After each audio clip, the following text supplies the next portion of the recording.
really just exercising their plan and not really challenged a great deal by this defense. And Dylan Sherman puts his boot into it from the 40-yard line. The ball 2 yards deep in the end zone. And a touchback for Cornerstone Christian. And that will be 1st and 10 for the Warriors at the 25-yard line. That'll bring the ball out to the Warrior 25-yard line. 1st down 10. If they leave the end zone and then go back in the end zone, is it a safety? Yeah, I mean, Cornerstone, again, had really not a lot of problems moving the ball, just unable to punch it into the end zone, and see what they can do here and see if they see some opportunity that they didn't take advantage of in that first series. And now for the second series for Cornerstone Christian, Isaiah Gaitan handing off. And a big gain on the far sideline, out past the 35 near the 38-yard line. And that'll be number 3, Christian Kent. So the starting running back, Azorian Sterling, still not back in the game. But Kent able to gain 13 yards on that play. They'll make it a 14-yard gain. 1st down for the Warriors. Yeah, it looks like Sterling's over getting retaped on the sideline, and so they're going to have to face at least run this series probably potentially without him. And but if you're ripping him off 15 at a whack, leave him over there, let him get taped. And once again, Kent on 2nd down, he'll get across the 40 to the 41. This time he's held to gain just 2 on the play. 22, Rocco Bingham. And with the tackle for the Panthers, number 22, Rocco Bigham. So much better response there to the run by the Panther defense, gain of 2. Yeah, and these outside backers they're forced to play up and kind of seal those tight edges outside the tackles and shut those long gains down. But just to really honestly, just from play to play, just that adjustment. On 2nd down and 8, Gaitan will throw. The pass tipped at the line of scrimmage by Caleb Mitchell-Irving. And it goes out of bounds, incomplete. And that's one of the things that you don't really see on the stat sheet for Caleb Mitchell-Irving. You see the hurries, you see the sacks, but when he can get that big hand up in the air and deflect that pass, that also helps out the defense immensely. Yeah, that's a big cat, and what he can do is he's able to get distance off the block, back up, and get and take that leverage when he leaps and knock those things down. Basically, shuts down that outside eighth of the lane. And Gaitan blitzed on 3rd down. He'll just throw the football away. As coming in on the safety blitz, that looked to be Guy Stern, number 28. And Gaitan decided that it would be better to live and fight another day. He throws the football away, and on comes the punt team on 4th down. Well, and Guy Stern just really kind of came in behind. He was swimming in the wake of Caleb Mitchell-Irving, just with a quick stunt, had a nice swat and swim around that end, and was able to kind of clear the lane for Guy Stern. Number 19, Trenton Miller, into punt for the Warriors. They'll rush this all out. It's blocked. The blocked punt covered up at the 32-yard line. Blocking the punt, number 28, Guy Stern. And with the recovery, number 22, Rocco Bigham. And that's the second big play in just as many picks. As you remember, Jim, Guy Stern opened up the game against Bishop Lynch with the pick 6. Yeah, and he's had a great year after the first couple of weeks, and just really kind of feeling his way through there. But Caleb Mitchell-Irving was sitting there with the ball rolling around his feet and really kind of admiring the pancake. Yeah, he was enjoying his pancake block. Had he just looked down, he might have been able to pick that ball up and run it in. As it is now 1st and 10 for the Panthers, they'll start with a short field at the Warrior 33-yard line. Anderson back to throw. He'll go off his back foot for Reed. And just a little bit too long for Reed. He wanted it all on the first play. Reed covered coming out of the backfield by number 37, Zaide Enriquez for the Warriors. Yeah, Reed just kind of had his route stepped off a little bit. He got a little tied up outside those linebackers, and just that little bit of hesitancy from those blocks kind of held up that pass. Otherwise, he'd have been right underneath it, scooting into the corner. 2nd down and 10 for the Panthers. And Anderson not able to quite get set on that play as he threw that ball off the back foot. Spread formation. He'll hand off instead to Maddox Reed. Reed will spin it outside, bounce off of 2 would-be tacklers, And he's taken down in the middle. A nice tackle there by number 19, Trenton Miller, the outside linebacker for the Warriors. But Reed will gain 6 on the play for Parish. Yeah, Reed is. I mean, he's one of these guys. You gotta form tackle him. You gotta wrap him up and bring him down. If you're gonna try and pepper him with arm tackles, he's gonna make you pay, and you're gonna give up an extra 2 or 3 yards, as happened on that last run. And now the 6-yard gain makes it a much more manageable 3rd down and 4 for the Panthers, as they have the ball at the Warrior 28-yard line with just over 5 minutes remaining in the opening quarter. This is the second drive of the game for Parish. Anderson, he goes up top looking for Hamburger. Hamburger makes the catch at the 5, and he's in there. Touchdown, Parish Panthers. Sawyer Anderson put that up over the top of the head of the defender, number 4, Deshaun Horn, and Hamburger went to get the ball. He wanted it more, and that's a 28-yard touchdown pass for Parish. And again, another outstanding example of how these guys finish routes. I mean, he just won the last step of the route, got his hands free, pulled that thing in, and just battled to the end zone. And now Dylan Sherman on to attempt the extra point for the Panthers. The hold by Burton good, and the kick good as well. And ladies and gentlemen, your new score with 4:57 remaining in our first quarter here at Gloria Snyder Stadium.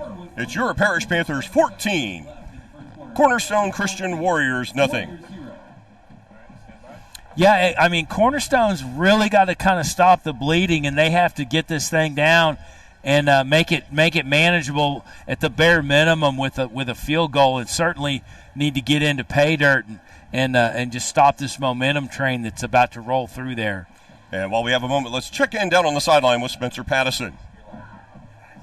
Guys, Cornerstone Christian has one of the most interesting football schedules that I've seen. They started their season against a team from Mexico called the Auténticos Tigres, and then they have had 4 reigning state champions, 1 runner-up, a homeschool National Football Tournament national champion, homeschool football team, and then they play 2 schools that have never played a season of football before, one of which has the mascot of a polar bear. Yes, a polar bear in Texas, Brian.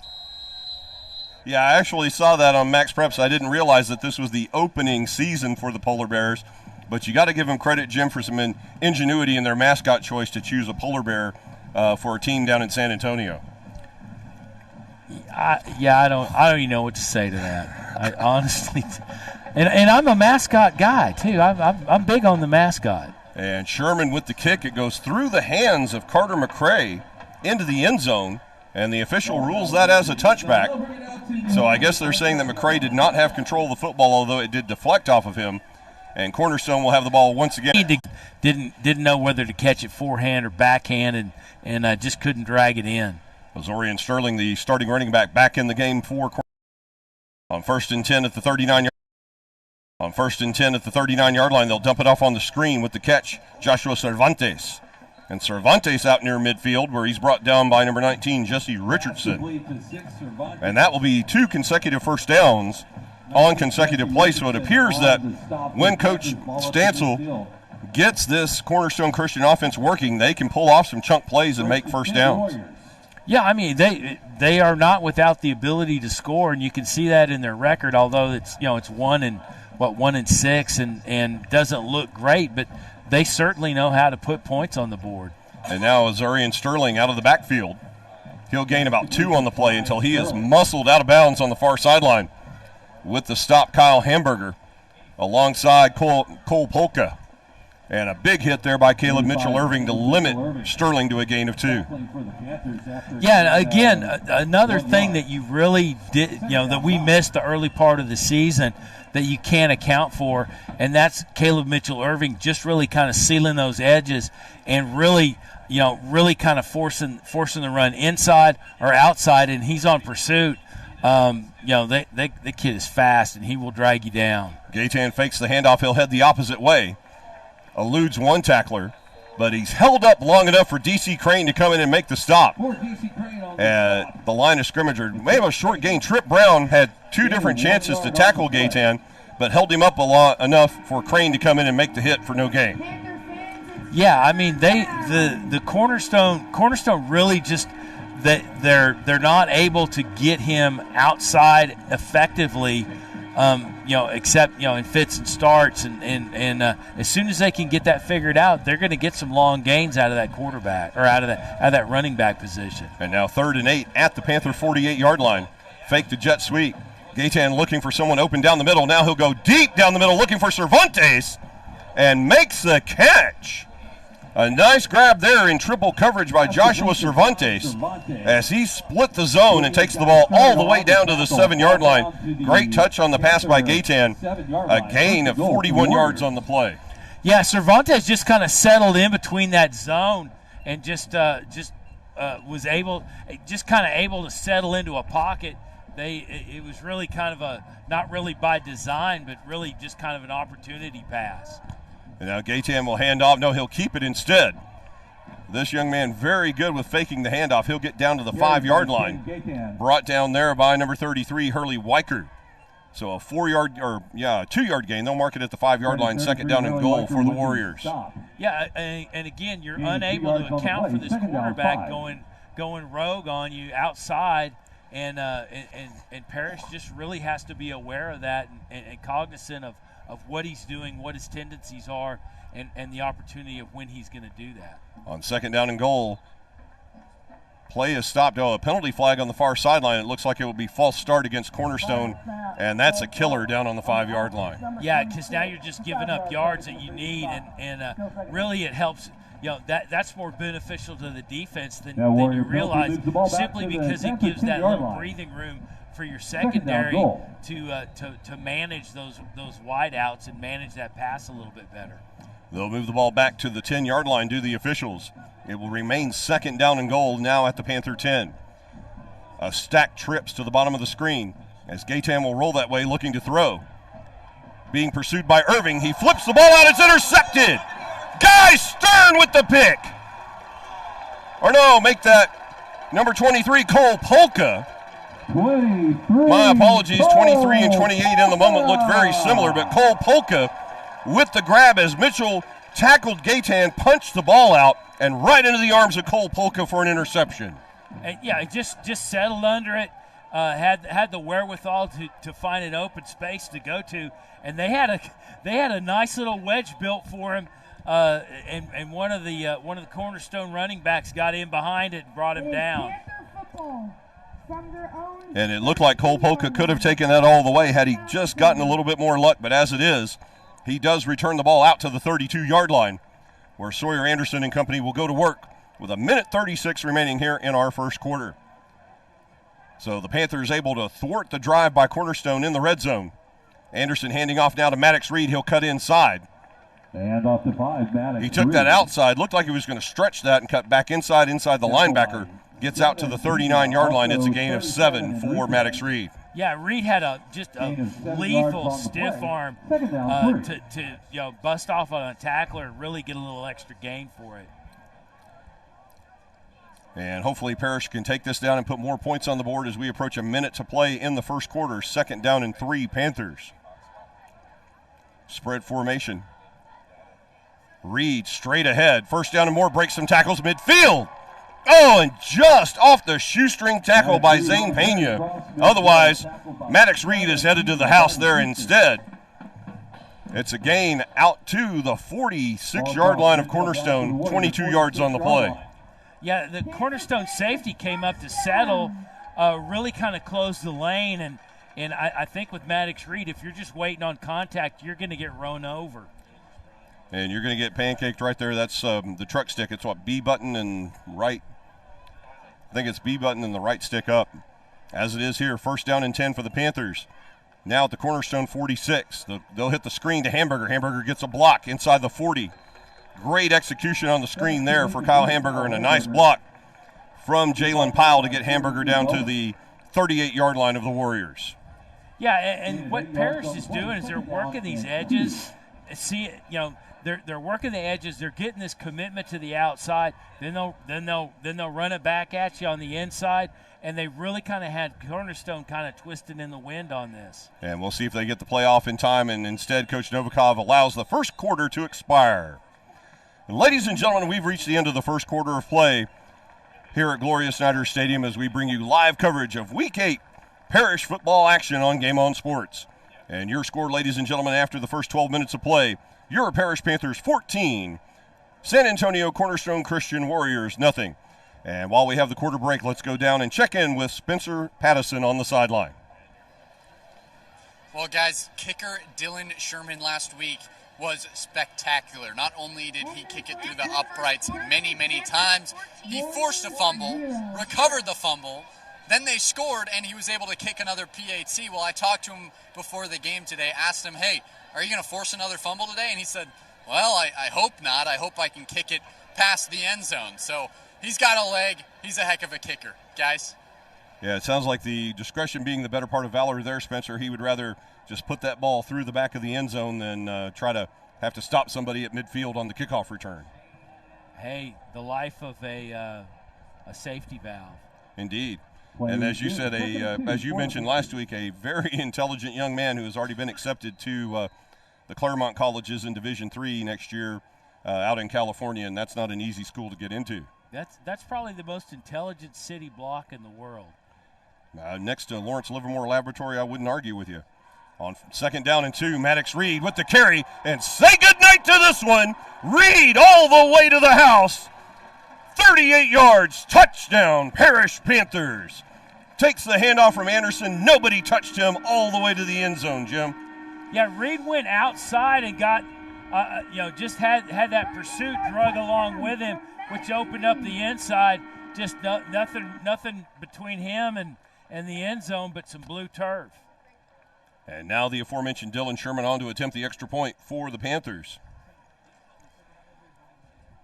The extra point is good. And ladies and gentlemen, your score with 8 seconds gone in our second quarter. Here at Snyder Stadium, it's now your Parish Panthers 21, Cornerstone Christian Warriors nothing. And Jim, this has been an offensive display here in the first 12 minutes and 8 seconds by the Panther offense, as they have not been slowed down yet.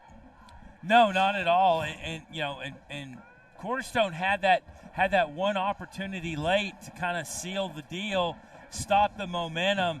And that turnover just broke their back, and with Parish just hanging another 7 on them, really makes a hill to climb for Cornerstone, and they're going to have to come out and press and produce. Indeed, and the Cornerstone not without offensive production themselves. Twice they have had the ball inside the Panther 30. And that last drive, they had it inside the red zone until that interception by Cole Polka at the 7-yard line. So, they had the ball as close as the 5-yard line, Jim, and just unable to score. And on the first drive of the game, they got the ball all the way down, I believe, to the 23-yard line before that drive stalled. So they've had opportunities in this game and just have been unable to convert so far. Yeah, I mean, it's just a finish issue, and they got to get that addressed. And they're certainly capable of scoring. And they've shown that they're certainly capable of putting the offense on track. Just can't close. Now Dylan Sherman ready to kick from the 40-yard line. Kicking into the wind. He'll try to – look at this check up on the sideline, forcing the return by number 11, Carter McCray, from the 5-yard line. McCray trying to go all the way across the field. Penalty flag on the play, as Cole Polka will force him out of bounds at the 11-yard line. And I thought for sure, Jim, that ball was going to go out of bounds at the 15-yard line, but it hit the blue turf, spun back into play, and McCray had no choice but to field that down at the 4-yard line. That's a lethal kick, and nothing you can do but work the 45 yards to the sideline and try and get out, try and make something happen. It did not work for him. And this looks like it could be a holding call against Cornerstone Christian, which will push them back even farther. As we'll check in with our referee, Tommy Little. Illegal blindside block. Number 7 of the return team. Half the distance to the goal from the spot of the foul. First down. So even worse than holding, an illegal blindside block, but the result just the same, half the distance to the goal. And now Cornerstone will start in the shadow of their own goalpost, 1st and 10 at the 6-yard line. Yeah, field position is key, and they certainly lost that little battle with Dylan Sherman and that the kicking wedge. And now we'll see if defensive coordinator Will Galusha will unleash the defense here on 1st down and 10. The ball comes loose, picked up, and into the end zone. Touchdown, Parish Panthers. A fumble on the play, scooped up by none other than number 4, D.C. Crane, and he takes it 8 yards to the house. Yeah, we've said it all along. Crane just knows what to do with the football. He's got a nose for it, and is able to just pick things up, make things happen, and you gotta love that. Now you hate seeing one of these Cornerstone athletes down, and he's being attended to. I don't know who it is, but obviously with the majority of the scrum going off on that side of the ball, probably got tangled up in that, and unfortunately. Warrior on the field, 5. Azorian. And it appears it's number 5 again, Azorian Sterling, who was hurt earlier in the game, and now he's leaping off, favoring his other ankle. He injured his left ankle on the first series of the game, and now he's coming off favoring his right ankle. So not a good evening so far for the senior running back and defensive specialist for Cornerstone. Now Dylan Sherman with the kick. Following the fumble recovery by D.C. Crane, the extra point is good. And ladies and gentlemen, your new score with 11:35 remaining in the first half here at Snyder Stadium. It's now Parish Panthers 28, San Antonio Cornerstone Christian Warriors nothing. And Jim, I had mentioned it there, hadn't even really got the sentence all the way out of my mouth that perhaps Coach Will Galusha would unleash the Panther defense down there deep in the defensive zone. And sure enough, they force a fumble. D.C. Crane scoops it up. It's a scoop and score from 8 yards out. Yeah, and I think the thing that was really lost is the pursuit that Caleb Mitchell Irving had on the outside. Because as soon as Sterling hit the line, he was closed out. He had pressure all the way around him, and the backside pressure was from Caleb Mitchell Irving. That kid, that wheel is back intact, and he is hauling it.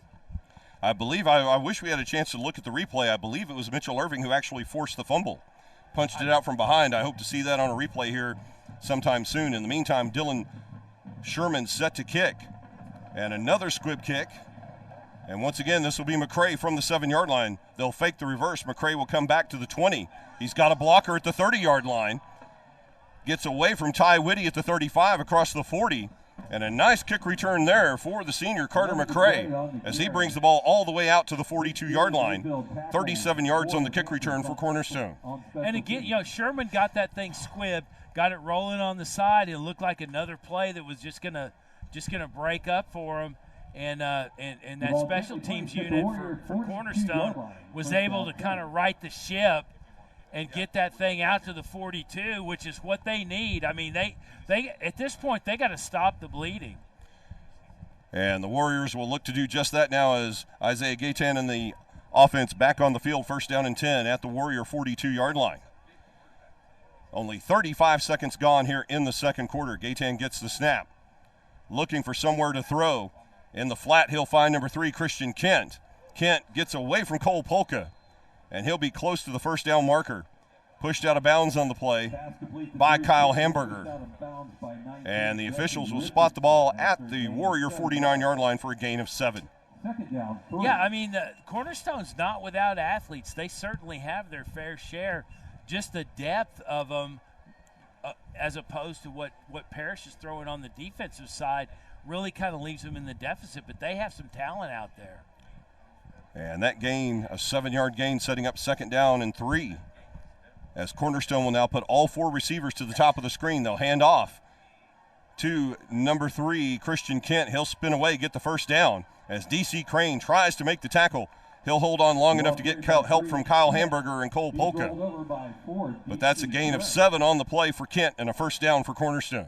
Yeah, Crane came in, forced him to the edge, really couldn't get him wrapped up, got tangled up in his feet, popped back up and wrapped him up and brought that, had 2 opportunities on 1 tackle.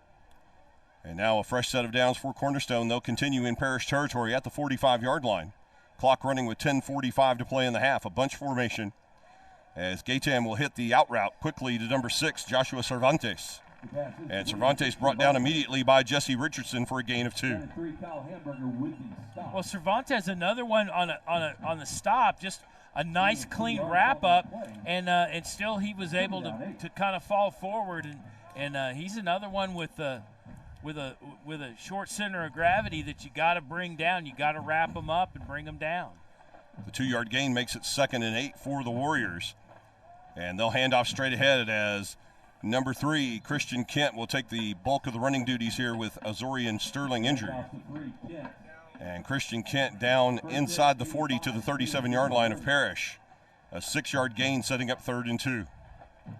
Well, with Sterling out, you really see, there's not a lot of play action. There's not a lot of different misdirection. They're really purposeful about where they're going to go.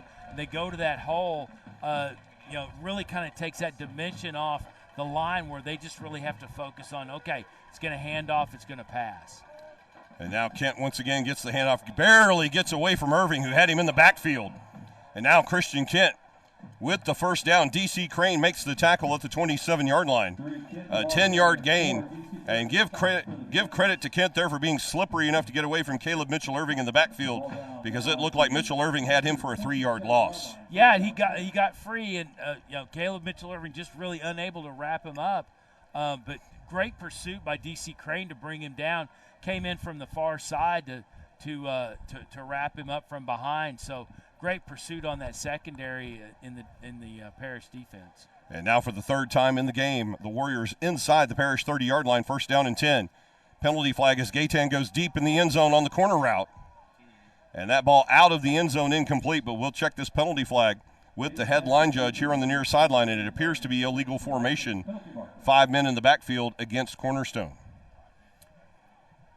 Yeah, and I can't tell if that was by design or just a lot of moving parts that they couldn't just get in check.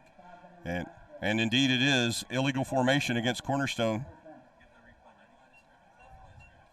And they'll mark off a 5-yard penalty. And while we have a minute, Jim, or a quick second here, let's take a look at the replay on that fumble.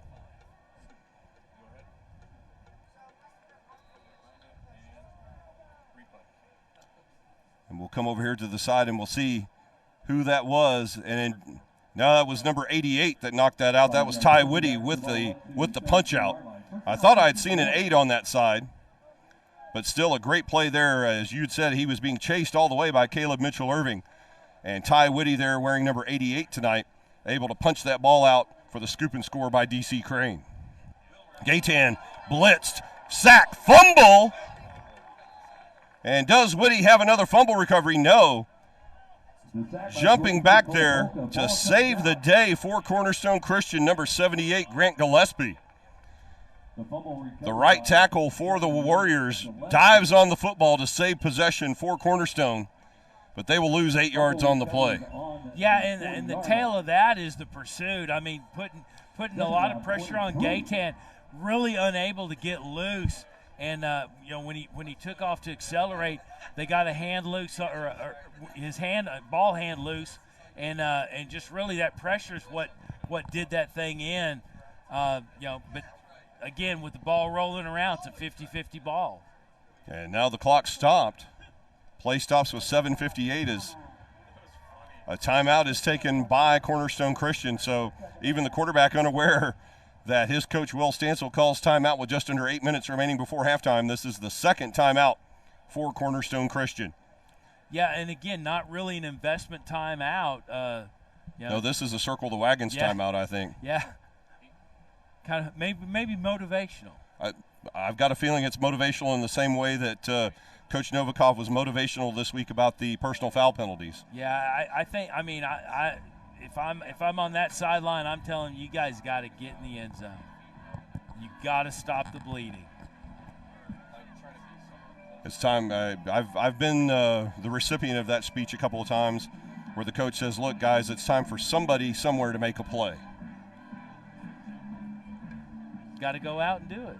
Well, Isaiah Gaytan has had his fair share. I mean, he had a nice 41-yard pass down to Cervantes, which got the Warriors their deepest penetration of the field so far down to the Parish 5-yard line. But as we know, that resulted in the interception, the punch out by Caleb Mitchell Irving, and it was scooped up midair by Cole Polka and returned out beyond the 30-yard line. But now the Warriors will have their hands full here as they come back to play. With 7:58 remaining in the halftime, before halftime rather, the ball at the 40-yard line of Parish. and they need to get down to the 18-yard line for a first down. It's 2nd down and 22 for the Warriors.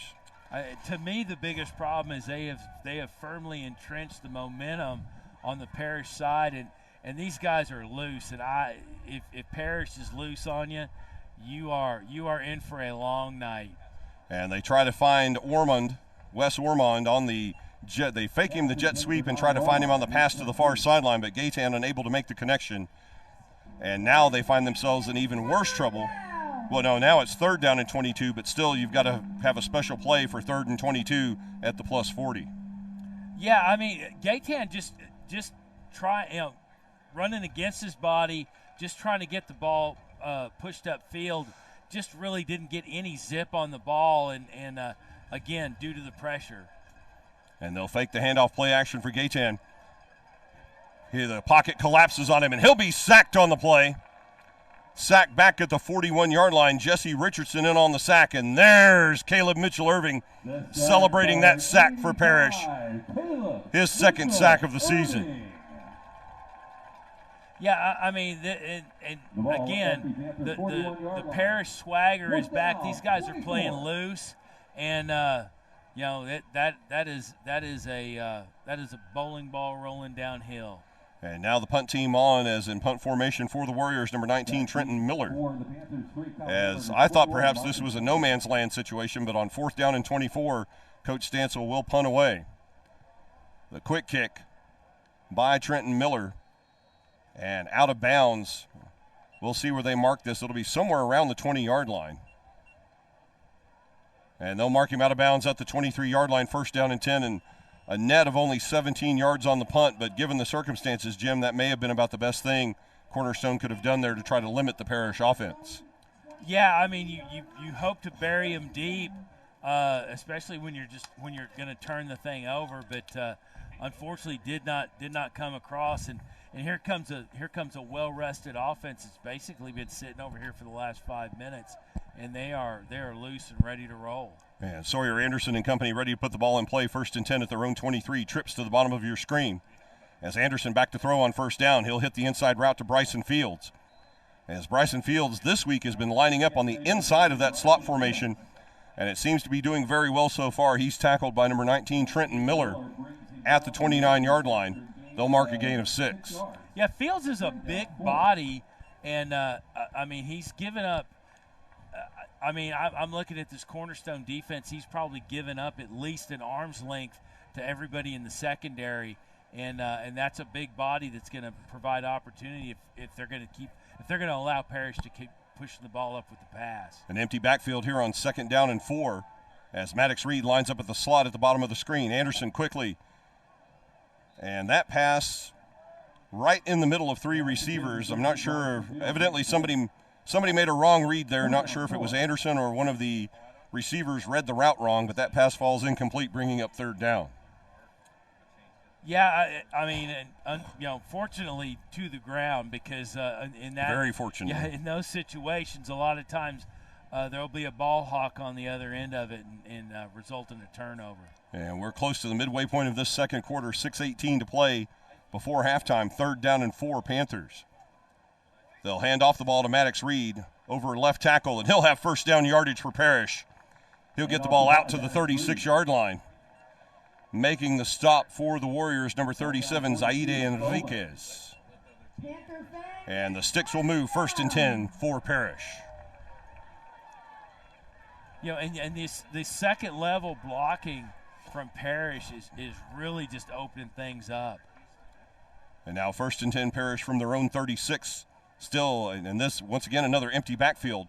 5 men in the pattern. Quarterback draw for Anderson. He's got room to run. Midfield, waiting to get a block, and instead he'll just scamper out of bounds at the Cornerstone 45-yard line. Encouraged out of bounds there by number 17, Michael Guillory.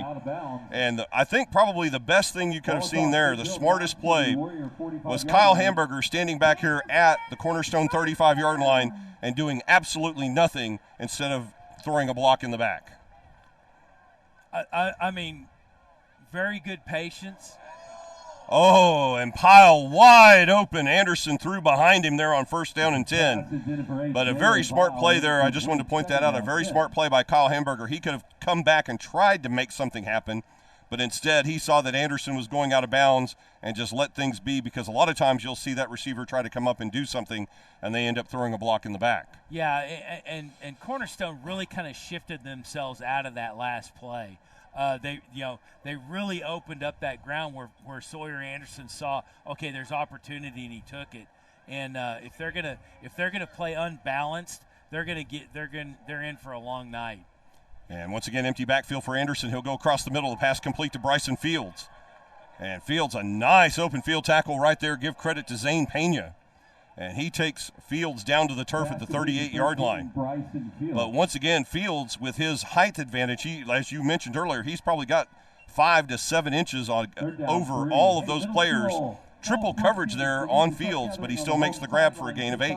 Yeah, you got to have a heck of a leap, or Fields is catching it with his elbows. Other than that, it's whatever he wants to do at that point. And trips once again to the top side of the screen. Reed in the backfield, this time on 3rd down and 3. Anderson handing off to Reed. Reed finds the hole over left tackle inside the 30, still punishing Warrior defenders down to the 25-yard line with the stop, number 8, Will Bain. And we saw a little bit of the truck stick there from Maddox Reed. Horn came up to stop and just took the brunt of it. Madison, Reed just bowled him over, and I mean, it was head over heels. And the Reed train is running tonight here on 1st down and 10 at the 25-yard line with 4.5 to play in the second quarter. Sawyer Anderson with 2 touchdown passes on the night. Reed with a touchdown run and a scoop and score for the defense, make it 28-0 as the Panthers have the ball 1st and 10. Reed, same hole over left tackle. And another big chunk of yardage, a 7-yard gain for Reed with the stop for Cornerstone Christian. I believe that was number 42, David Bowman. Yeah, I mean, again, Reed with the great vision, outside, went in that tackle box, opened it up, and got those 7 yards to set this pass play up that unfortunately fell errant to the ground. And Jalen Pyle turning from receiver into defender right there, as it looked like Carter McCray was going to pick that football, but Pyle comes up from behind and knocks the ball away to keep an interception off the chart and give the Panthers keep possession 3rd down and 3. Yeah, and then, you're falling into a territory here with your offense where you really got to keep Cornerstone guessing. Trips to the top of the screen on 3rd and 3 as Anderson back to throw. Pocket collapsing, and Anderson will be sacked for the first time tonight with the sack, number 7, Zane Pena, as they send the linebackers on the blitz. Pena and number 9, Will Bain, make the sack on Anderson back at the 24-yard line. A 7-yard loss that will set up 4th down and 9. And it looks like the Panthers will go for it on 4th down. I mean, what else is there to do? I mean, they'll eschew the field goal and go for it here on 4th down. They might see here if they can get a jump out of the defense as the clock down to 3:10 remaining in the half. 4th and 9, Panthers. They'll hand off to Maddox Reed. He'll split for the outside, tries to get a block, cuts inside. 1st down and more, and he will score. That's what you do on 4th down, Jim. You hand it off to Maddox Reed, and he goes 24 yards for the touchdown. Yeah, really, all he had to do was clear that corner on the outside edge. He kind of looked him away, and that opened up that inside. Once he got that wedge to that corner, it was nothing but skating in. Touchdown, Parish Panthers. A 24-yard scamper for Maddox Reed. And now Dylan Sherman on to attempt his 5th PAT of this first half. The kick by Sherman is good. And ladies and gentlemen, your score with 2:58 remaining in the first half of play here at Snyder Stadium. It's now your Parish Panthers 35, Cornerstone Christian Warriors 0. And we knew that this would be a game, or had the possibility to be a game heavily in Parish's favor tonight, but it's kind of it's kind of what you had talked about here earlier in the game, Jim. It's like the Parish team of right now, of what we've seen the last 3 weeks, is playing the Parish team at the beginning of the season, because we're seeing fits and starts from Cornerstone Christian, where we're seeing professional, smooth football from the Panther side. I just got to chalk it up to just, they're focused. They know what they're doing, and they're executing. And that you have a confident team executing in Parish, and that's a bad outcome or a bad future for you. And Cornerstone had those couple of opportunities and were just unable to put it in, stop the bleeding, and now they're having to deal with that in the latter part here of the first half. And the kick by Dylan Sherman goes out of bounds. It'll be 1st and 10, and now we've got a moment. Let's go down to the sideline and Spencer Patterson. It's homecoming week, baby. The crowd is wild. A big score for Parish, 35-0. Let's keep it rolling, guys. Thank you, Spencer. And Jim, I think the hardest part there with Spencer Patterson in the student section was finding Spencer. He fit right in. I ain't saying I'd card him if he tried to buy coffee. Just me. He looks young. Well, I think he's not that many years removed from high school, so good to see Spencer there in a very fired-up student section for this homecoming game here tonight at Snyder Stadium.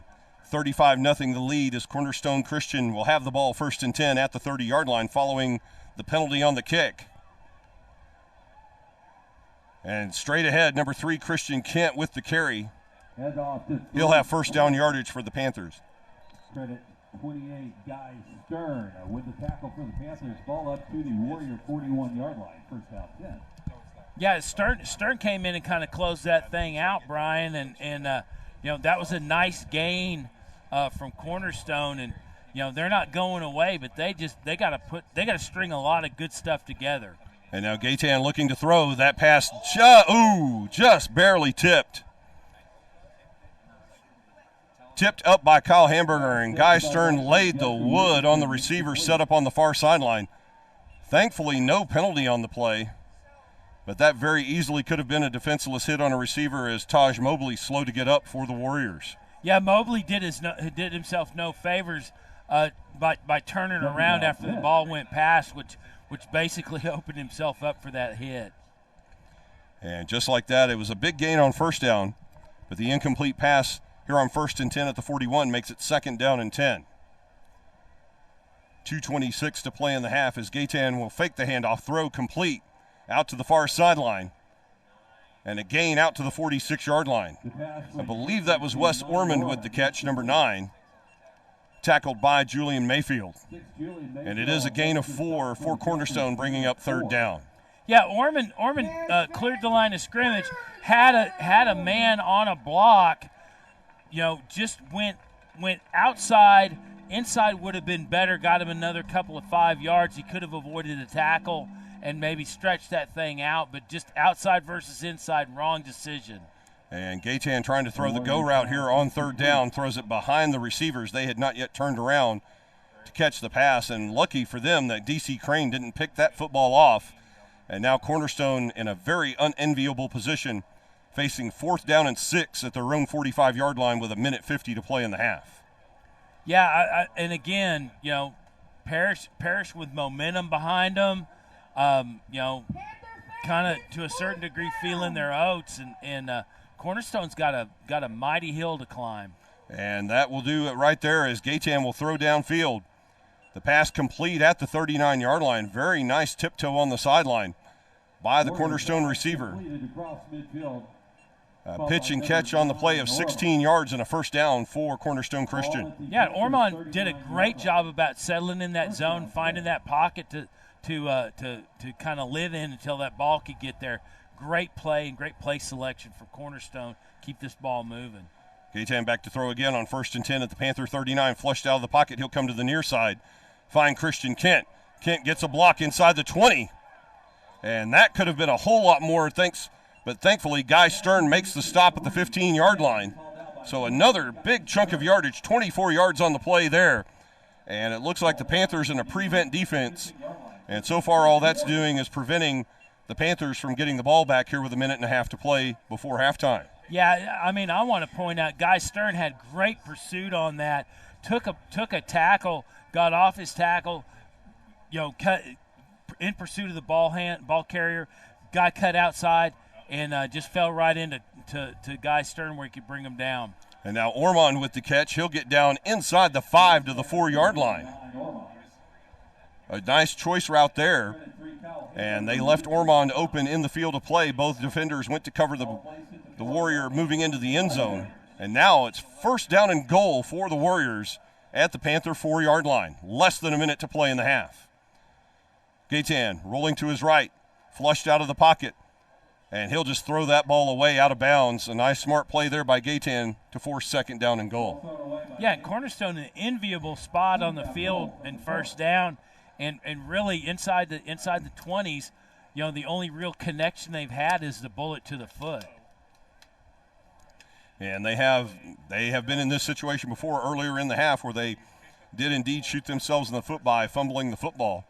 They've had a fumble inside the 10, and they've had an interception inside the 10, and now they look to punch it in here on second down and goal. Gaetan handing off to no, he'll keep it. And a touchdown for Cornerstone Christian as Isaiah Gaetan with great ball working skills there fakes the handoff to Kent. He had that in there, stuck in there for quite some time before he pulled that out on the option play, and he scores from 4 yards out to put the Warriors on the board with 47 seconds to play in the half. Yeah, Gaetan with great vision, riding that handoff, making sure everything committed the way he wanted, opened up the outside, spun back around, and just found nothing but, you could have parked a car in that hole, and he just had to kind of waltz in about 6 yards. And the kick by number 33, Joshua Cox, goes wide to the right-hand side, no good. And ladies and gentlemen, your score with 47 seconds remaining before halftime. Here at Snyder Stadium, it's now your Parish Panthers 35, Cornerstone Christian Warriors 6. And Jim, you've got to give the Warriors credit there because the Panthers had them on 4th down and 9, all the way back at their own 45-yard line. They're able to convert that play, another 24-yard play, and 4 plays later they're in the end zone. So the Warriors not laying down and quitting here before halftime. No, and they obviously have to build some stuff, build some momentum up, and get ready for the second half. But I mean, just to get that 6 points on the board certainly helps a lot better than a 0. It most certainly does, especially since they've already had 2 other opportunities inside the 10 go by the wayside. Kicking off for the Warriors. Some much-needed points for the Warriors as they'll put a foot into it. This return from the 11-yard line. Coming in the near side, 20, 25, Marcus Hainish. And Hainish out to the 35-yard line. He'll be stopped there on special teams by number 5, Azarian Sterling. As Sterling back in the game. And now the Panther offense will go to work with 41 seconds to play before halftime. They still have all 3 timeouts and 65 yards from pay dirt. Anything could happen here, Jim. Yeah, I mean, a great return by Hainish. I mean, good vision to see what's coming. The way the lanes are lining up. Kind of went across 2 lanes, opened that outside up, and got the ball moved up to the 35. And now at the 35-yard line, 1st and 10 for the Panthers with 41 ticks remaining in the half. 2 backs in the backfield. They'll send Crane out to the side. Anderson, screen pass, Maddox Reed. He's got a blocker at the 40. Midfield, still on his horse, still has Sam Liu. 2 men to beat. Reed will cross back against the grain. Say goodnight to this one. Gets a block from Pyle, and he's in there. 1 play, touchdown, Parish Panthers. And, Jim, that was all Maddox Reed, 65 yards. I'm giving credit to Sam Liu. Sam Liu and Pyle on the blocks, absolutely. Man, he was out there second level mucking it up, just making things work. And you'll see here on the replay as Maddox Reed cuts back against the grain, gets the block from Liu, and now the touchdown block from Pyle as Dylan Sherman will attempt the extra point. And it's good, and that's how you answer after your defense gives up a touchdown. You come back and score in 1 play. And with 24 seconds remaining in the first half, here at Snyder Stadium, it's now your Parish Panthers 42, Cornerstone Christian Warriors 6. And an amazing individual effort there by Maddox Reed, but you're right, Jim. Fantastic blocks from both Sam Liu and especially the critical block inside the 10 from Jordan Powell for the touchdown.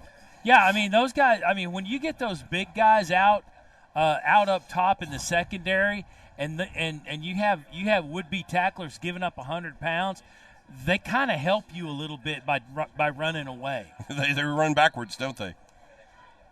They do indeed. And after all the effort that Cornerstone had put into that previous drive, that was an 11-play drive for Cornerstone to score, and converting on 4th down and 9 at their own 45-yard line.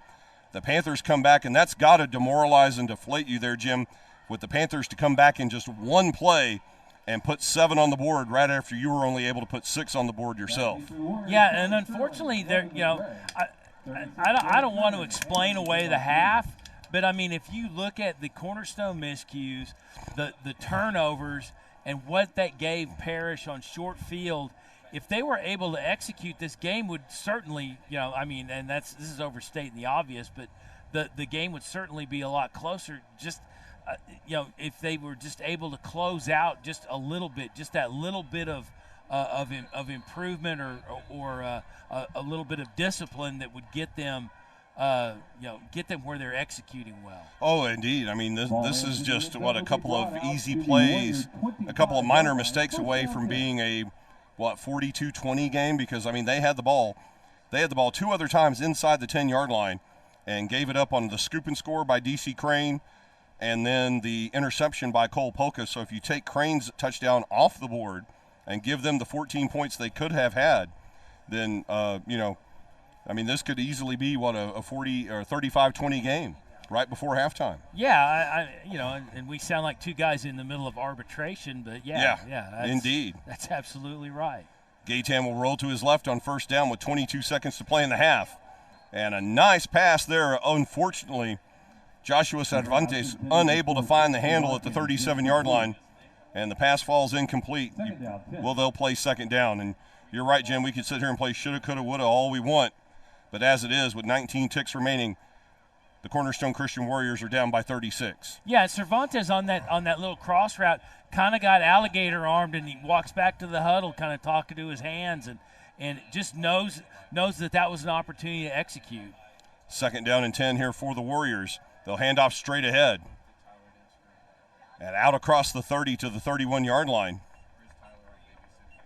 The carry by the running back, that was number 3, Christian Kent, with the carry. And it appears that Coach Stanson will be content to allow this clock to expire as the horn sounds, bringing us to halftime. Ladies and gentlemen, we've reached the end of the first half of play here from Gloria H. Snyder Stadium in Farmers Branch, Texas, as Game On Sports Network brings you live exclusive coverage of Parish Panther football. And folks, your score as we go to the halftime break here at Parish Episcopal, your Parish Panthers 42, San Antonio Cornerstone Christian Warriors 6.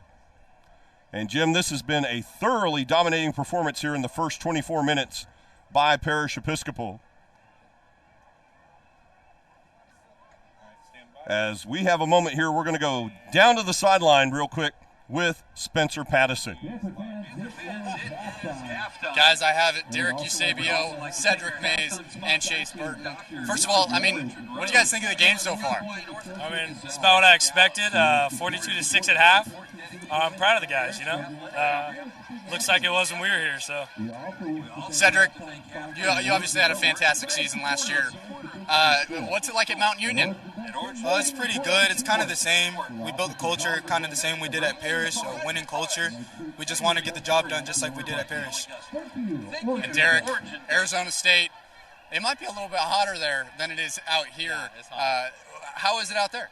It's just different type of heat, but, we're just trying to, rebuild the program, establish a culture, something like here, It's good, though. And, of course, College Station. How's that going? I'm loving College Station. Environment, culture, I love it, everything. The 12th man's crazy, as you can see, 108,000. I'm enjoying everything. Beat the hell out of Tennessee. Gig 'em. So you got 4 in a row with Parish Episcopal. Do they go for 5? Of course. I think so. Oh, 5. Automatic. Domination. And you got Sawyer again next year. You think 6? 6, yeah. It's coming. All right, guys. We'll send it back to you for halftime. Thank you, Spencer. And as we come back up here to the booth, alongside Jim Dixon, Brian Shackelford here, bringing you some halftime highlights as we are here at the halftime break, Jim. 42-6 in favor of the Parish Panthers.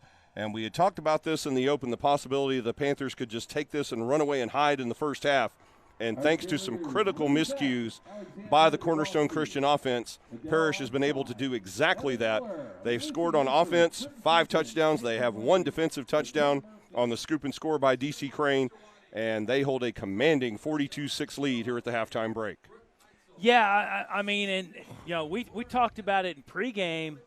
I mean, they were set up to come out, execute, have a keep that positive momentum going, and did that exact thing.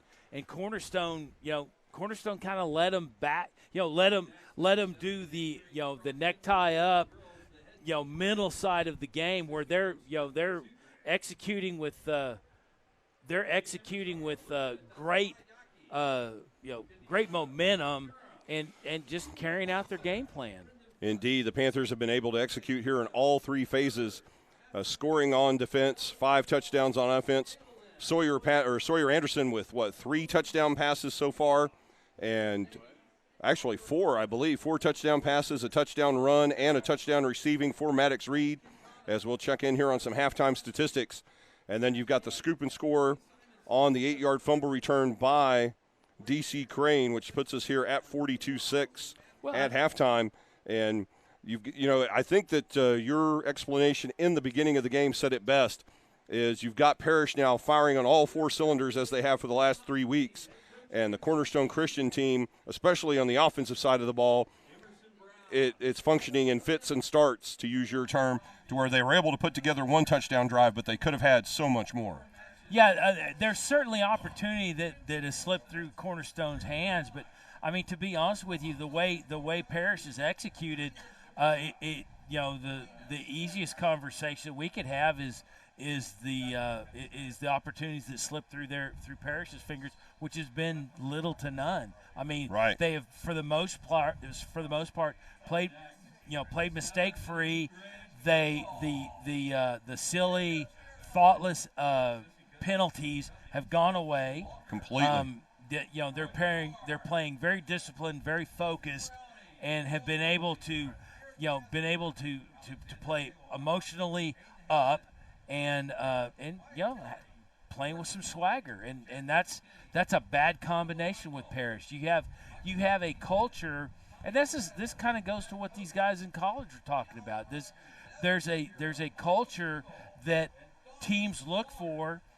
That maybe they recruit a player who's a tick below somebody else, but he brings that tangible of coming from a positive culture, and he's going to bring that in and having 4 years of that under his belt.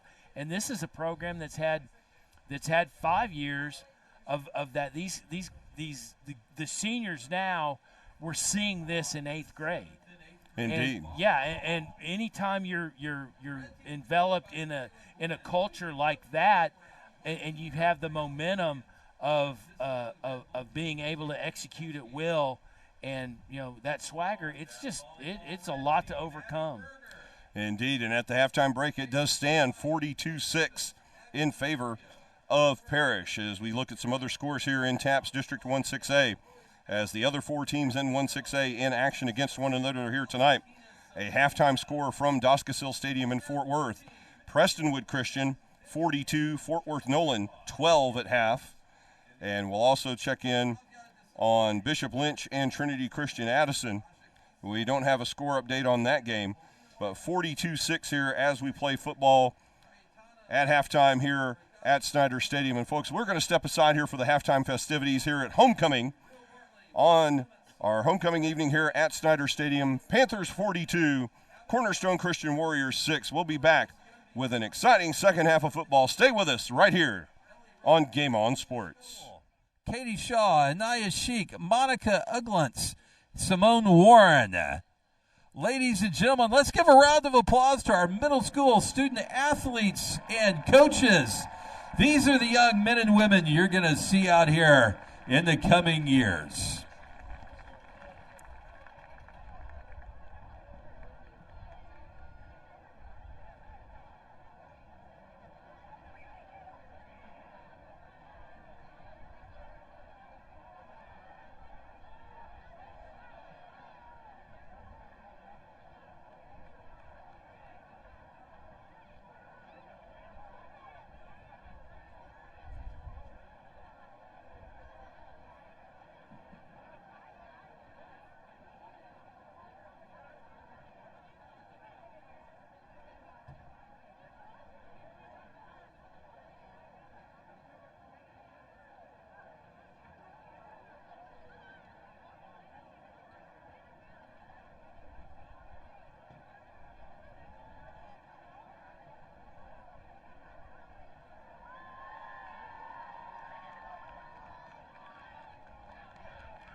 Coming up next, Parish Cheer, Parish Drumline, Parish Rosettes, and to take you through the rest of our halftime festivities, Senior Carlos Pineda.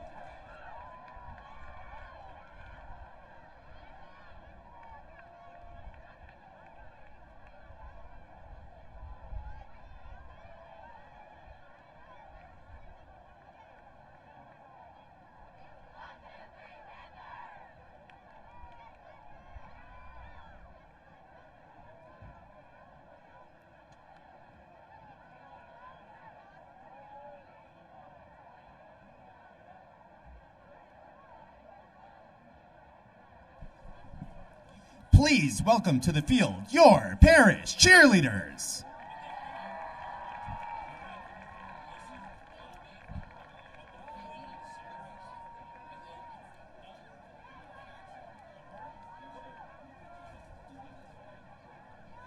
Your 2023-2024 varsity head captain is Polly Brown, with co-captains Jade Palmer and Eleanor Patel. The social captains are Laura Mangelsdorf and Natalie Rubin. The parish cheer team is led by Becca Johnson and Jamie Balda. Your JV cheerleader of the week is Chloe Hillman. The cheerleader of the week on varsity goes to Samantha Gold.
another round of applause for your varsity cheerleaders.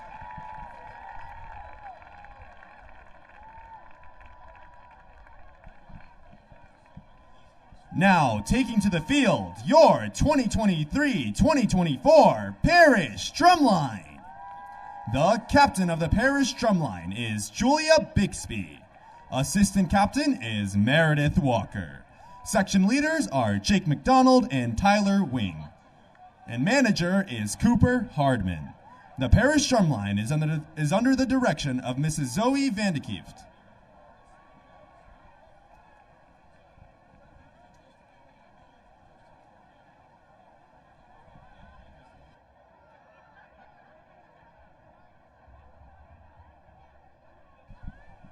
The Parish Drumline is proud to present their homecoming halftime show, Night. Captain, is your drumline ready? Let's hear it for the mighty sound of Midway, the Parish Drumline.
Now let's hear it for your Parish Drumline.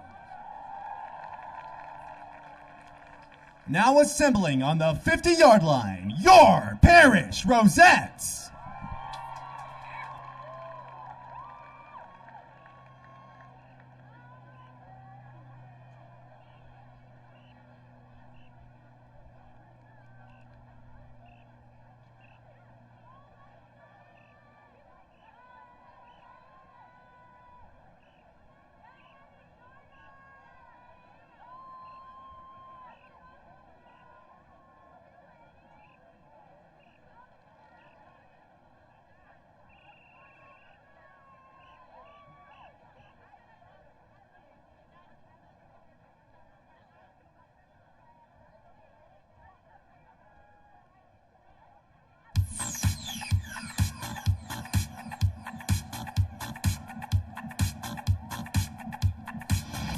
Ladies and gentlemen, presenting the award-winning Parish Rosettes.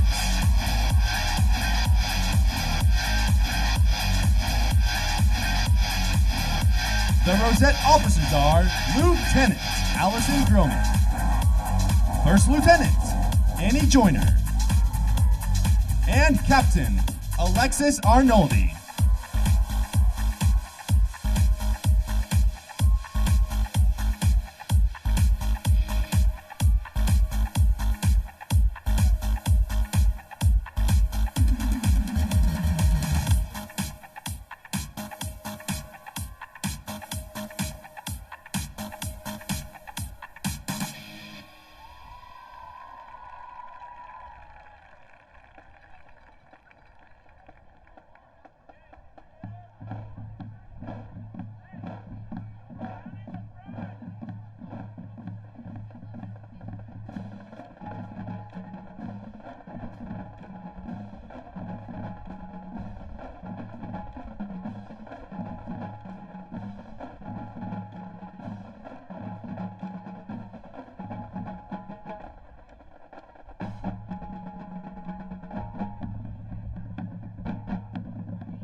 The sergeants of the Rosettes are Motivational Sergeant Kate Schwarzwelder, Community Sergeant Courtney Schultz, Social Media Sergeant Sydney Phillips, and Promotional Sergeant Abby Freeman. The Rosette of the Week is Madison Niebuhr. Now sit back and enjoy a fantastic new ladder routine to Party Rock Anthem.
And here they are, the Parish Rosettes.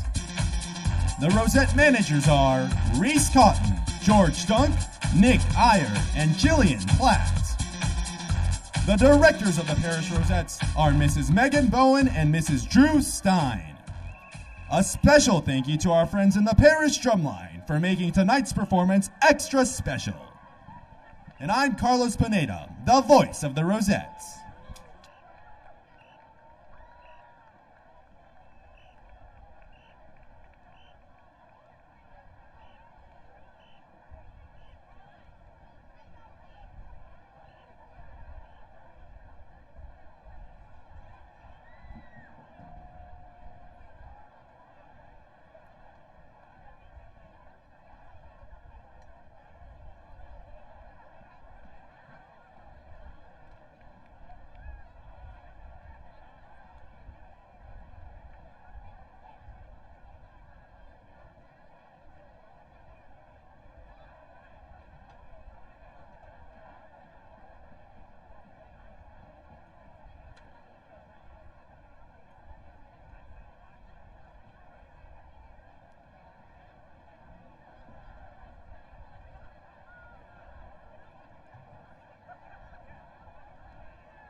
This year, the football team has started a new tradition by presenting a game ball to an influential teacher and staff member on the day of every home game.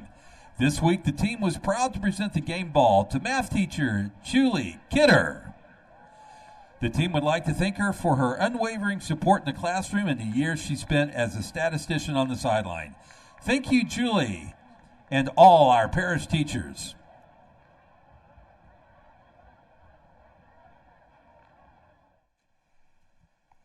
And welcome back, ladies and gentlemen, to Gloria H. Snyder Stadium alongside Jim Dixon and our sideline reporter Spencer Pattison. This is Brian Shackelford, ready to bring you second half action here in tonight's game between your Parish Panthers and the Cornerstone Christian Warriors. And Jim, as we were talking about as we went to halftime, a 42-6 lead for Parish here at the break, and they will get the ball to start the third quarter. So another chance here for Sawyer Anderson to open up this offense and for the Panthers to stretch this 36-point lead even further coming out of halftime. Well, and you know, you don't want to take your foot off the accelerator completely, but you certainly want to temper that, especially being up and rolling into the gumball rally here in the second half. But you know, when your running game clicks off at 60 and 70 yards a whack when you're just trying to eat up clock, you know, it's certainly not what you want for an opponent. And you know, I think Parish coming out playing with some swagger. And folks, while we have a moment, let's go down to the sideline as Spencer Pattison is with Associate Head Coach John Scully. Coach Scully, 42-6. Is this what you expected? We never expect to be up 42-6. We're pleased to be up like this. Our guys are playing hard both sides of the ball. I think they're doing a great job. Need to keep it up second half. What can we expect to see in the second half? I think more of the same. There you go. More of this guy. Oh yeah, a lot more of this guy. He's a dog. So what was said in halftime? Stay consistent. Stay dialed into the task at hand. Offense and defense, one play at a time. All the usual stuff. Don't worry about the score. It might as well be 0-0 start of the second half. Coach, enjoy the game. Thank you, Spencer. We appreciate it. We also appreciate the time of Associate Head Coach John Scully. And, Jim, if I read you the statistics here at halftime, I think you'd probably be hard-pressed to tell me that one team was ahead of the other 42-6. In the first half, Parish Episcopal, 314 yards of total offense. Cornerstone Christian, 234 yards of a total offense. Parish with only 11 first downs. Cornerstone Christian with 13. The passing yardage, 167 for Parish, 137 for Cornerstone. Rushing a little different, 147 for Parish, 97 for Cornerstone. But typically not the kind of statistics you see this closely in a game this lopsided on the scoreboard. No, not at all. And to be honest with you, it really comes down to play inside the 20s. Indeed, Cornerstone has been able to manufacture yardage inside the 20-yard line, but it's been the Panthers that have done the work between the 20-yard line and the end zone. And now Carson Darby with the kick return to start the second half. And Darby, after having had to sit out the first half of this week's game due to his ejection last week, makes an impact immediately on his first play as he returns the kickoff all the way out to the 41-yard line. And, Jim, he was 2 steps from taking that to the house.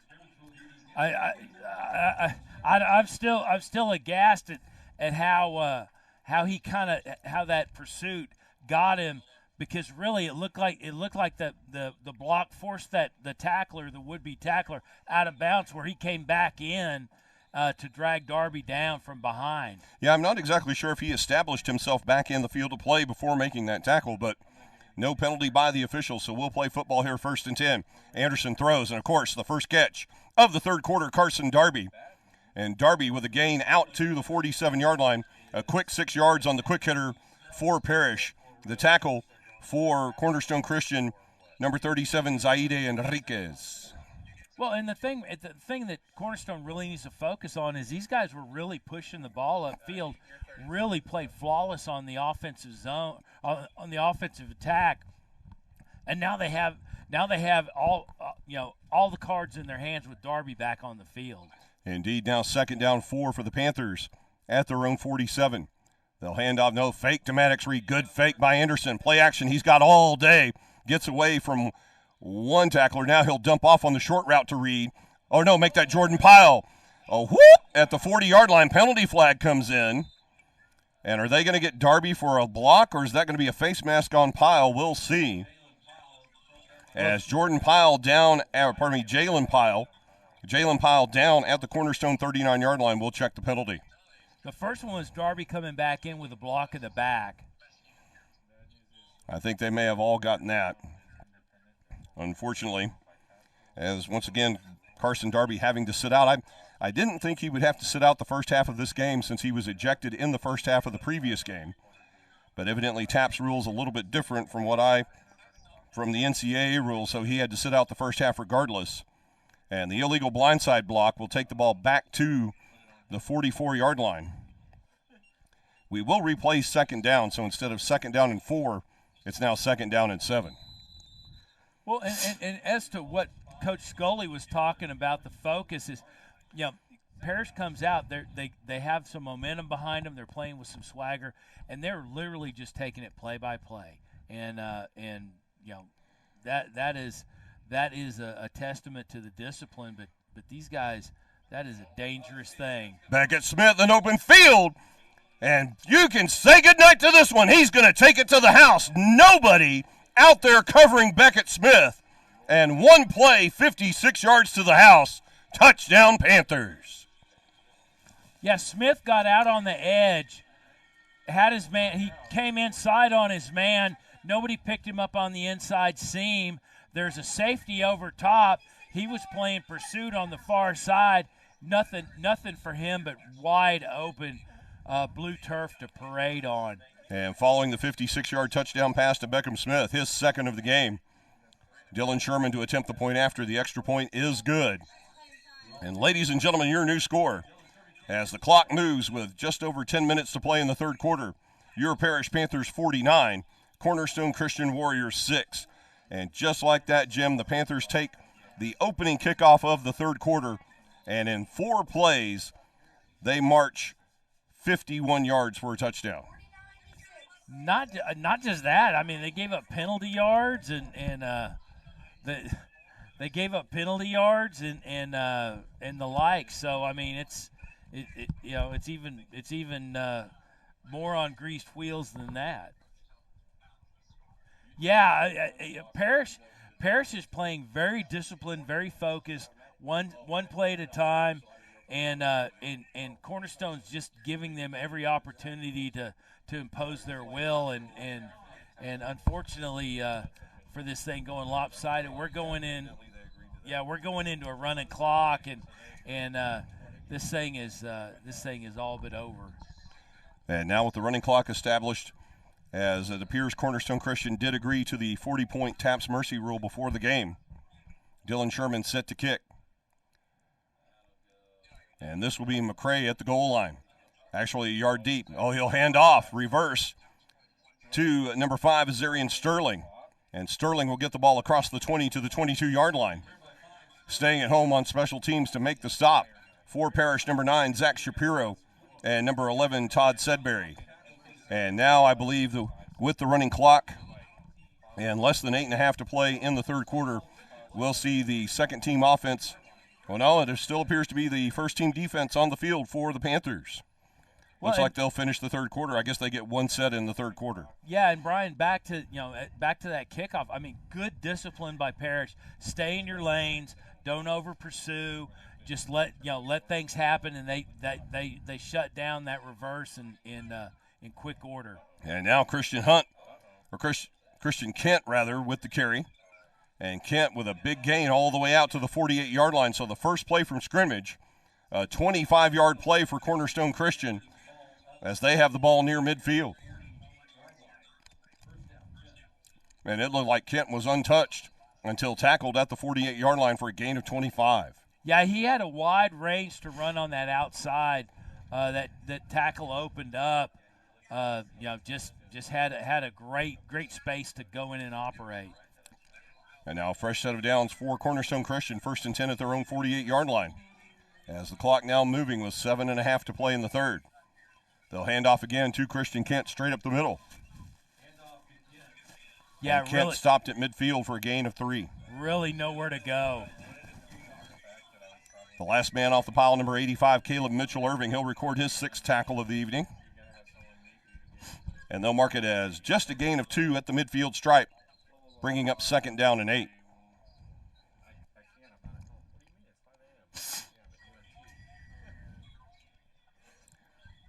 The solo receiver coming to the bottom of the screen.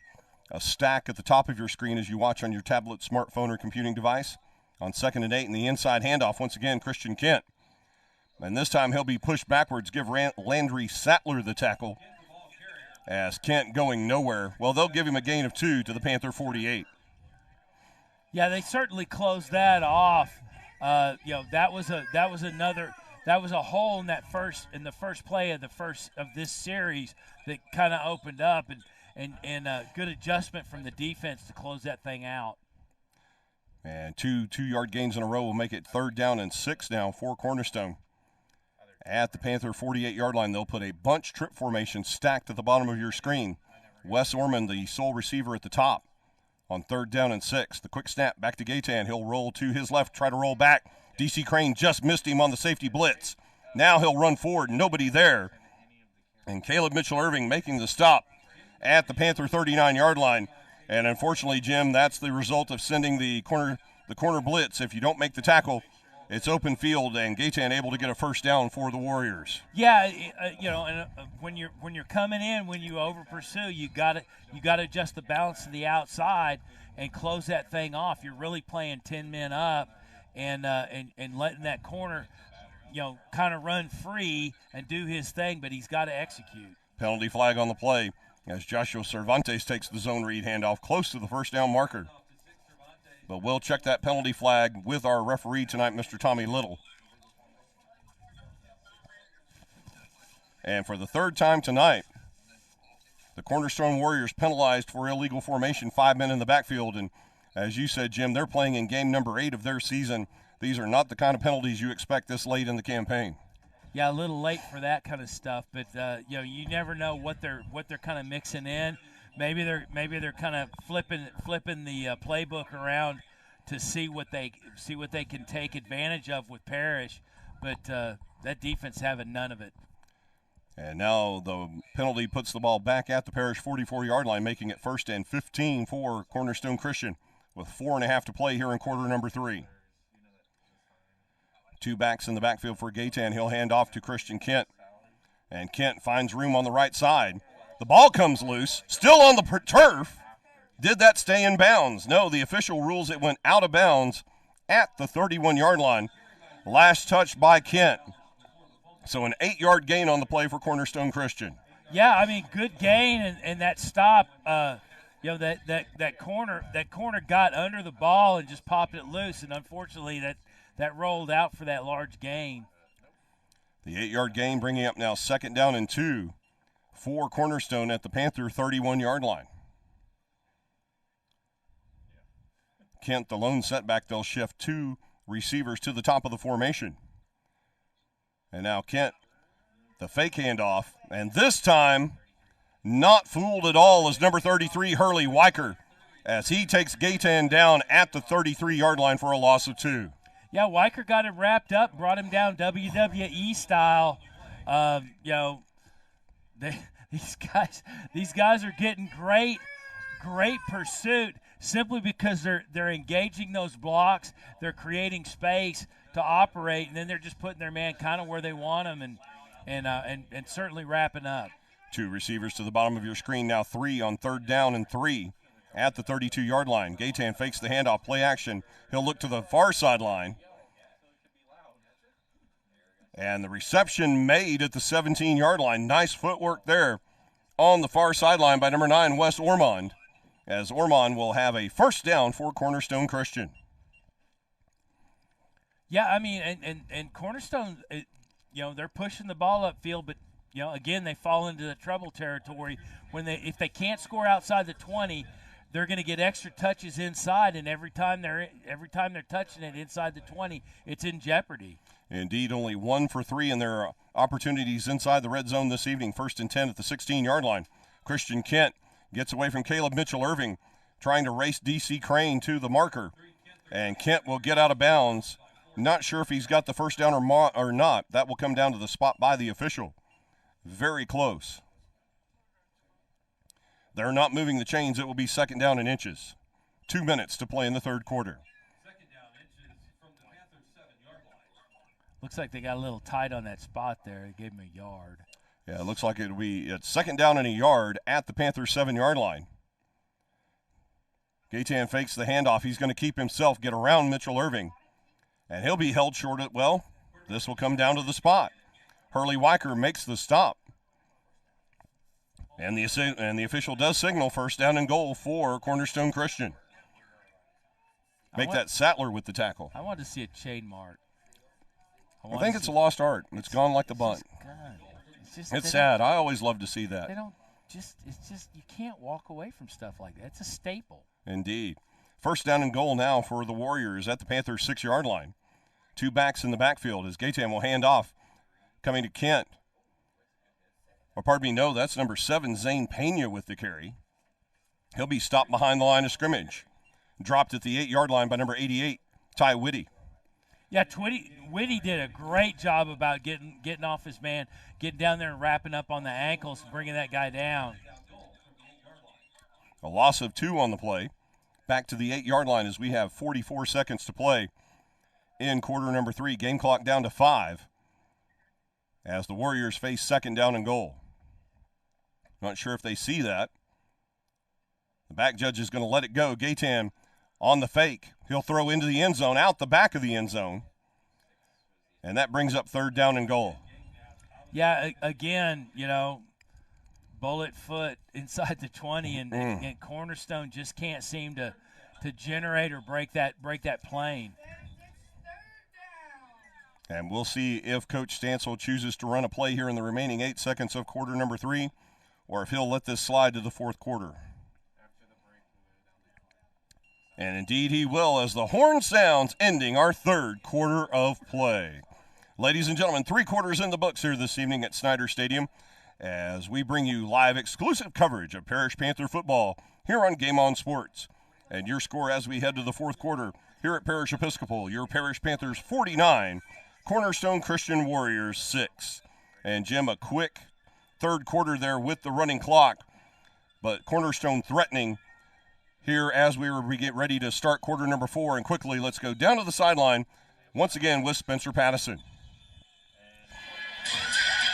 Well, the message at halftime for the defense was to come into the second half and focus on the fundamentals.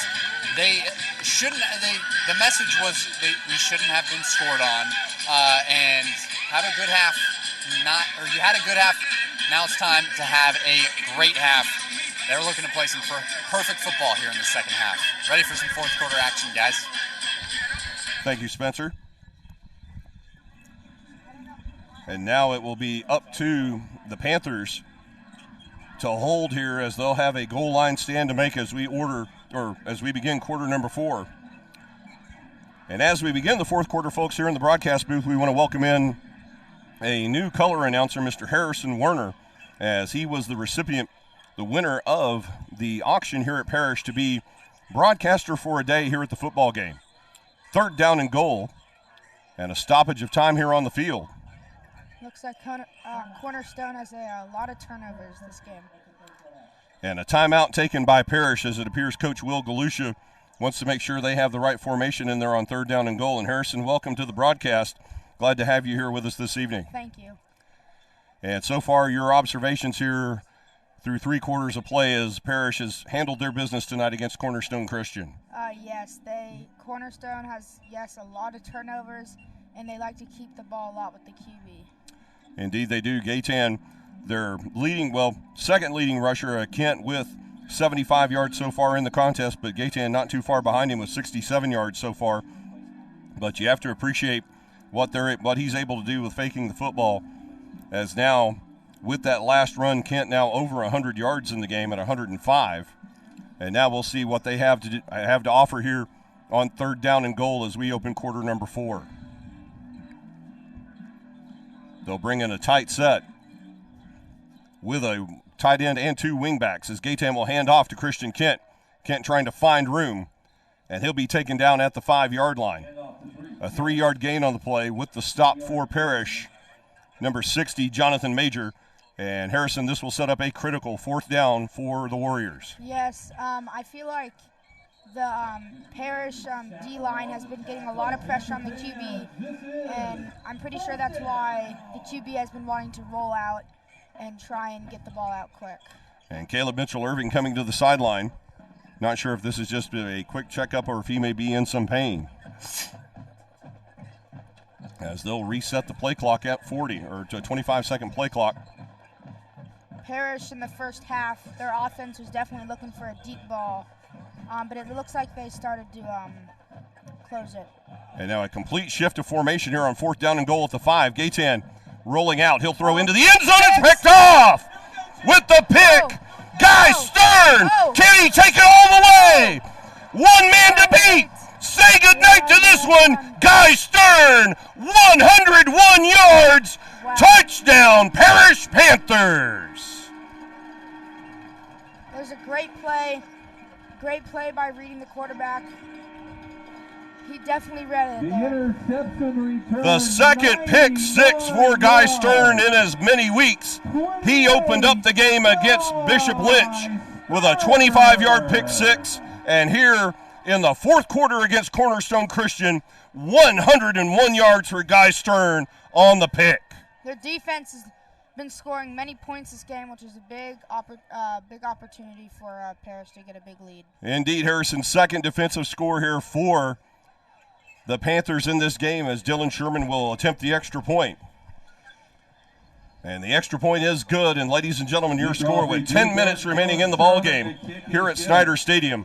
It's your Parish Panthers 56, Cornerstone Christian Warriors 6. And Harrison, when you look at that last play, an amazing change. They completely flipped the entire formation on 4th down and goal at the 5-yard line. Gaytan rolling out to his right. Looks like he's got the open receiver a yard deep in the end zone. And then Guy Stern jumps the route and takes it to the house. Yeah, it looks like he was trying to get he looks like he was trying to roll out. They definitely shifted their formations quick. It actually looked like a good play, but Guy Stern definitely came up and made a huge play there. And big blocks downfield. He had a big train taking him all the way down. Hopefully we'll be able to get a replay on that and take another look. But Guy Stern with a fantastic play. 2 interceptions in consecutive weeks, both of them returned all the way for touchdowns, and now Parish with a commanding 50-point lead with 9 minutes to play in the ball game. It's looking like a big blowout. And we'll take another look here at the replay as Gaytan looks to roll out to the right, and there's Stern jumping the route right in front of Christian Kent. And look at the block there, Landry Sattler running step for step, and Hurley Weicker. And the block from Weicker at midfield is what sprung Stern for the extra 50 yards to allow Guy Stern to score that touchdown. And now Dylan Sherman set to kick for the Panthers, as he'll leave no doubt for this one, although no, it will be McCrary at the goal line. He'll bring it out. 10-yard line, going to the far sideline, 20. Finds a seam at the 25. Out to the 40-yard line, still on his feet near midfield. And now they're battling for the football, as it looked like the second string kick return was trying to strip. But Julian Mayfield and Todd Sedbury make the stop. But you've got to give credit to McCrary there. A big return, 54 yards on the kick return for Cornerstone. Yeah, the past 2 returns that he's ran have been almost to midfield. He's been running through defenders, but his first couple of turns were not great. And it looks like there's a penalty on the play. And indeed there is, Harrison, a penalty on the play back near the 21-yard line. And apparently that was what was able to spring him for that long gain, an illegal block in the back. And instead of the Warriors having the ball on the Parish side of midfield, they're going to be stuck back in the shadow of their own goal post at their own 11-yard line as the clock runs with 7:20 to play in the ball game.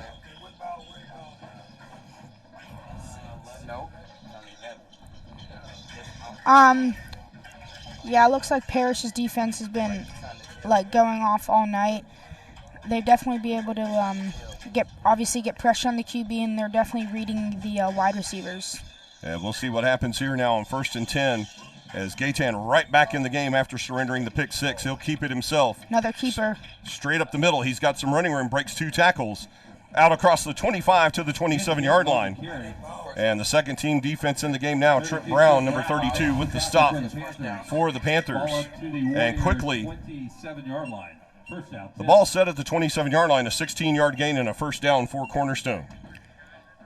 Yeah, like I said, they've been keeping the ball a lot, especially with the QB. And it looks like it's been working mostly all night, except when they go for a pass. It looks like the defense is getting a lot of pressure, and he's forced to roll out of the pocket. And the quick hitter on the far sideline to Joshua Cervantes. As Cervantes will get close to the first down marker, stopped short at the 35-yard line. With the tackle for Parish, number 12, Drew Burton. And Burton able to hold Cervantes to a gain of 7 on the play. Well, they'll call it a gain of 8. It sets up second down and a yard. Yeah, with 6 minutes left, Parish might be looking to score another one because they'll probably get the ball back, especially with a running clock. But they don't necessarily need to score, but if they want to, they can. And Cervantes, they run the same play again. Cervantes this time with first down yardage. And he'll get the ball out to the 44-yard line. So back-to-back plays on the pass from Gaytan to Cervantes have the Warriors in business 1st and 10 at their own 44. Clock moving now with 5:20 to play in the ball game. And we'll thank Mr. Werner for his time here. We want to thank you very much for joining us. What do you think of your experience there on the headset here? It was awesome. Thank you. Oh, you bet. And that was Harrison Werner, the winner of the auction for Broadcaster for a Day. And now back on the headset with a very concerned look on his face for his job, Jim Dixon. I know what I'm doing in the morning. I'm looking for a gig, I think. Feel like you're going to have to get up in the morning and check the one ads, huh? Man, I don't know. I hope they're hiring at Starbucks or something. There you go. Well, the swing pass to the far side is going to lose 2 yards on first down. And I like that they do that. They've been doing that here for, I believe, the last 7 or 8 years at Parish. They've been auctioning off the ability to be a broadcaster for a day. And I think it's just a great opportunity to give these young men and women who bid on this auction a chance to come up here. They do a lot of PA work with the voice of Snyder Stadium, Forrest Baldwin. And we also try to give them an opportunity here on the Game On broadcast. And we're hoping, Jim, that we might see Harrison here a little bit later in the broadcast. Yeah, we're gonna usher him downstairs and put him to work on the turf. But again, a great opportunity for these kids to kind of get to see what goes on, with PA and with what we do. And I know I know it another. Oh, that's a long gainer. Yeah, Christian Kent still on his feet. And nice running there for the junior running back, taking over the bulk of the load for Azurian Sterling, who has injured both ankles in this game, has tried to come back a couple of times but unsuccessful. As you can see, Sterling there on the sidelines, standing at his own 43-yard line away from his team, desperately wondering if his yards and time are being taken away by Christian Kent, as Kent now closing in on a 200-yard game. You wouldn't believe it, though, with the score being 56-6, but Christian Kent has had a very good running day here for the Warriors. Well, and you went over the stat line. I mean, they're fairly evenly matched. I mean, both clubs, and these kids are producing. But what we were talking about before the play is this gives these kids an opportunity to see what goes on. And I know at one of the other Game On venues that we work in, Melissa, we're working to a period where we're going to turn the whole thing over to students, and then as we'll go to Nolan here next week. Their entire broadcast team is students. Indeed, I think they may end up working us out of a job here as Kent once again with the football, and he'll find room down the far sideline, scampers out of bounds at the 18-yard line.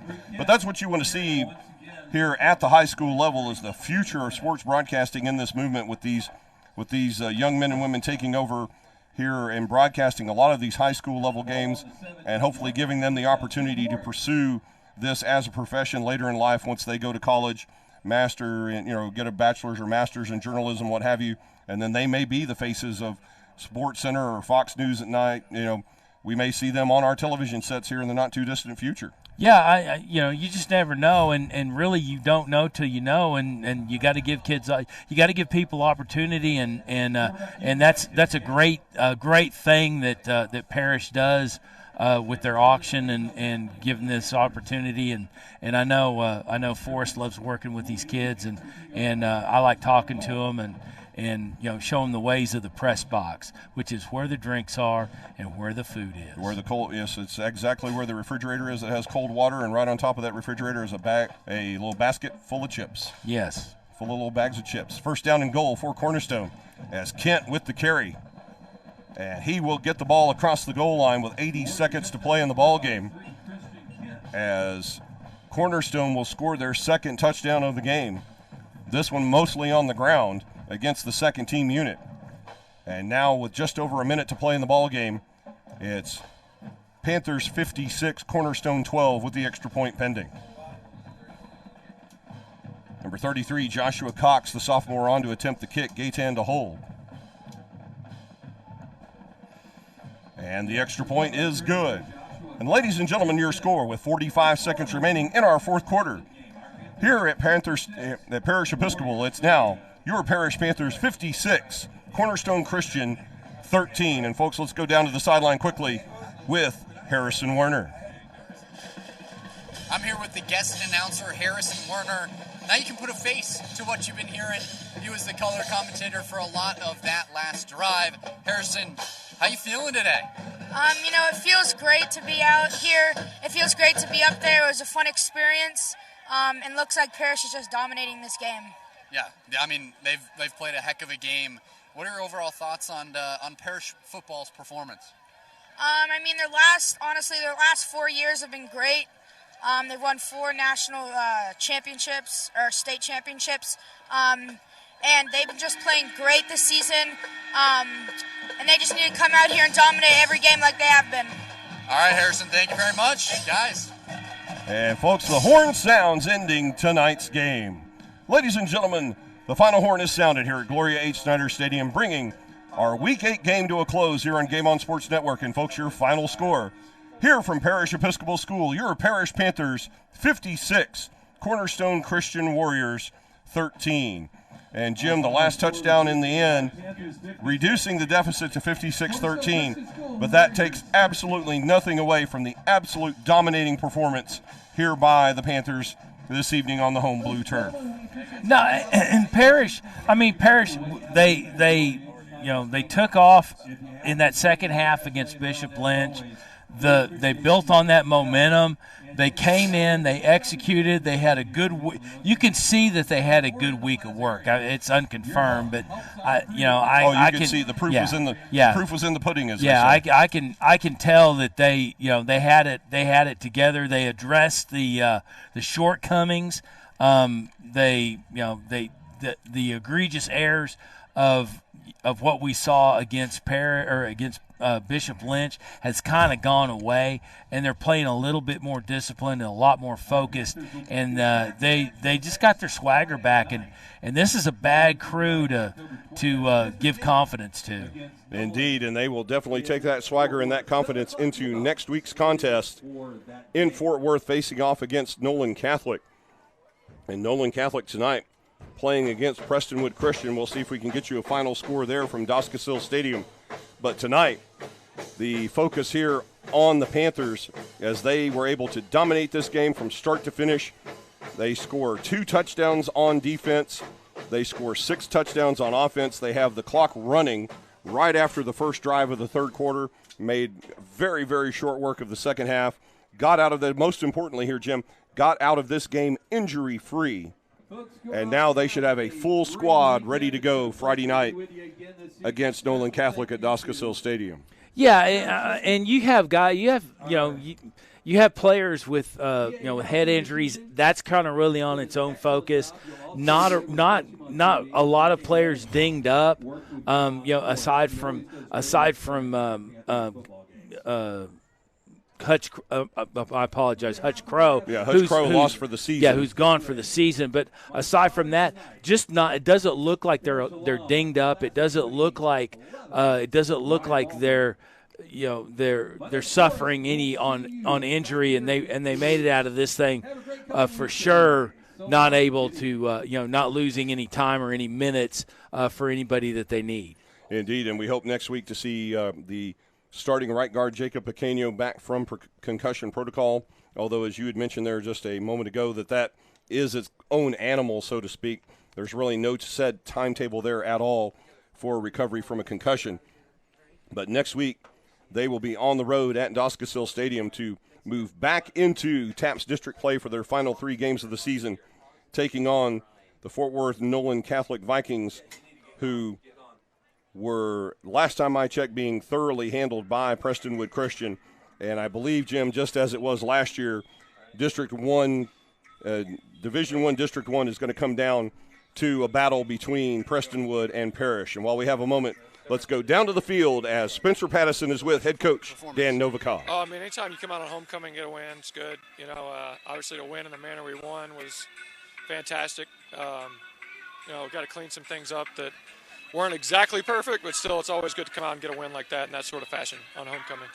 It looked pretty perfect to me, honestly, especially, maybe the 13 points is the only thing, but what wasn't perfect tonight? We just missed some things, like top of my head, we missed Maddox running wide open down the seam, stuff like that just you got to convert on in big games. They're going to make the difference. Penalties, route assignments, we had some buzz, some miscommunications, all that kind of stuff. You want to play perfect every time, so we can clean up some stuff still, but like I said, it's always good to get a win in that style. What can you tell me about Nolan Catholic next week? I haven't seen a stitch of film, so I can't tell you anything other than they're historically a good program. Gotcha. Thank you, Coach. All right. And we thank you, Spencer, that interview with Coach Dan Novikov. We thank Coach Novikov for his time. And as we analyze more of the victory here today by Parish, Jim, Sawyer Anderson with 4 touchdown passes in the game. An amazing game by him and by Maddox Reed as well. And, folks, while we have a moment, let's go back down to Spencer Pattison, who is with our star of the game, Maddox Reed. Maddox, you had a lot of yards tonight. How did it feel? It was good. Final score looked pretty good as well. All that work this week, how did it feel to come out with a nice big victory? Finally felt good to be out there healthy. Our game plan was good. We put it together and executed. That's what we're supposed to do. You got Nolan Catholic next week. What can you tell me about that game? Got to get in the film room and get another game plan. We're going to execute again. Thank you, Maddox. Reed, our star of the game, he had 133 yards rushing, 2 touchdowns on the ground.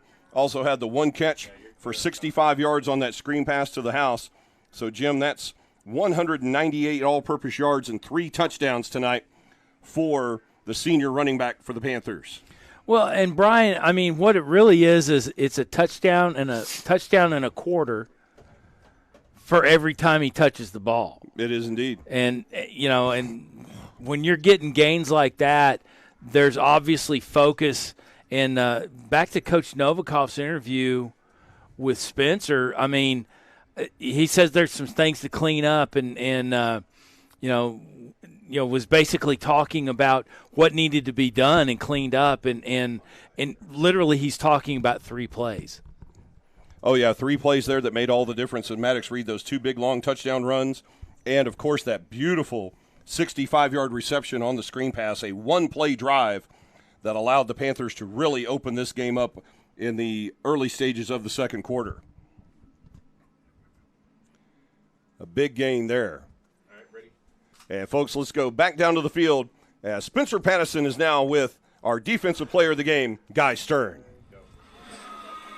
Guy, the past 2 weeks you've had 2 pretty big pick sixes. Last week, first play of the game. This week, a 99-yard pick six. How's it feel? Feels pretty good, man. Never thought I'd be here. Never thought I'd be able to make these plays. It's excited how we're doing right now. Excited that I'm being able to make plays with all my boys out there. A lot of energy this week for homecoming. The crowd was into it. How did it feel to have that crowd have your back? It felt great to have all the Parish people behind my back. It was an awesome experience. Yeah, I'm excited for it. You have been a heck of a defensive player, one of the top tacklers on the team. What can you say about the defense in general? The defense, with all the starters leaving this year, we've really picked it up. We've really stepped up. I think we're going to continue doing really good things this season. Hey, you're that guy. Thank you are that guy. Thank you. Thank you. And thank you, Spencer. Guy Stern there. Glad we were able to get an interview with him. We missed him last week on that pick 6 to open the game against Bishop Lynch, but there was no way we were going to let him get out of our sights today after Spencer called it 99. From what I saw, his feet were on the red turf. I'm going to call that 101 yards on the pick 6. Well, the thing with Stern is he's a kid that came in and was really kind of pressed into duty. Parish has this way about finding kids to fill holes, and when they have that opportunity, they step into that role. And Stern's one of those kids, and just a model for this program. Indeed, he saw an opportunity, and he has taken full advantage of it, as he has asserted himself as one of the big-time players on that defensive unit.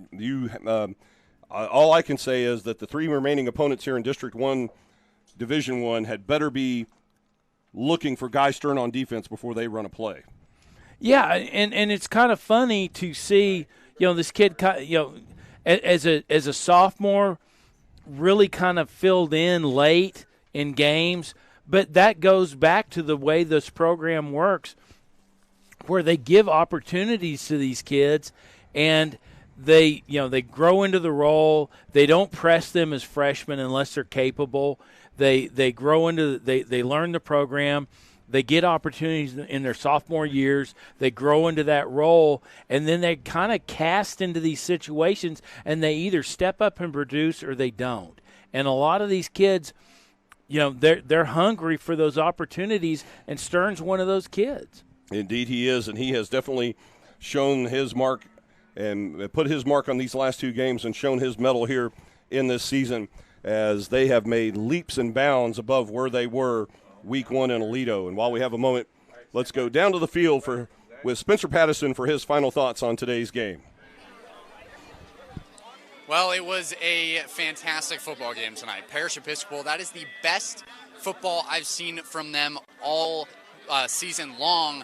Their defense looked really, really great tonight. I had a great time down on the field. That was the most energy there was. But for Coach Novikov after the game to say, well, it wasn't perfect, that shows you how good this team really is and how good they can be. And that's something you'll want to focus on in the next few weeks, is how much potential this team has. There are so many pieces on this Parish Episcopal team that might not have played up to their full max potential, and it'll be fun to see them in the next few weeks, guys. To borrow a phrase from what you said last week, you talked about last week's game being nice. How it just all fit together, flowed together perfectly, beginning to end. It was just nice. Was this another one of those nice games? No, this is a great game. I mean, they came out and now whether that's a situation where they took advantage of Cornerstone not being able to execute inside the 20s, regardless. I mean, but you said off the stats. I mean, if you looked at this, the scoreboard does not indicate what they're doing, and that speaks to what Parish is doing offensively, defensively, and setting the table with special teams. And you're going to get opportunities with your special teams if you can steal a possession, if you can generate points with your special teams. That if you're winning in all 3 of those phases, you're unbeatable. If you're winning in 2, you still got a game and you can compete. If you're winning 1, you got to get lucky. And right now, they haven't had to call on their luck. They're capable of a lot. They're capable of putting a lot of things together. Defense can score. Look at Guy Stern the last 2 weeks. I mean, defense can score. Offense is clicking on all cylinders. And you said 4. I think it's a bigger engine than that. I think it's like a 16 semi. This thing's a truck right now, and these guys they're set up ready to go, and the swagger's back, and confidence is in the hip pocket, And when you have a coach walk out of a very dominant win and he's focused on 3 plays, that tells you a lot about the program, where it's been and where it's going. Indeed, and not only that, Jim, but he focused on 3 main plays that were the difference in tonight's game, and then also looking for things to say that he needs to improve on. I mean, you heard the long pause there with Spencer Patterson. He's like, he had to think of something that, wow, what can I talk about that we need to improve on? Because, you're never going to let these kids know they played a perfect game. You just, there's always something to work on, always something to improve. That's the mark of any good coach. But definitely a mark in this ball game tonight, and to show you how far this Panther program has come from where they were 4 weeks ago on that defeat to South Oak Cliff to where they are today, where Coach Novikov is trying to search through his brain for something they need to work on. Well, and they were challenged. They've been challenged early throughout the season. We can still argue and debate about the Alito game, right? But they were challenged with South Oak Cliff, and it was laid down to them. It was like you guys can curl up in a ball, or you can come out and play. If you're the kids I think you are, you're going to come out and play. And they have. And they have. And any good coach, the glass is neither half full nor half empty. They just don't like the glass. Right. I think that's the best analogy I've ever heard. It's not that it's half full or half empty, folks. They just don't like the glass.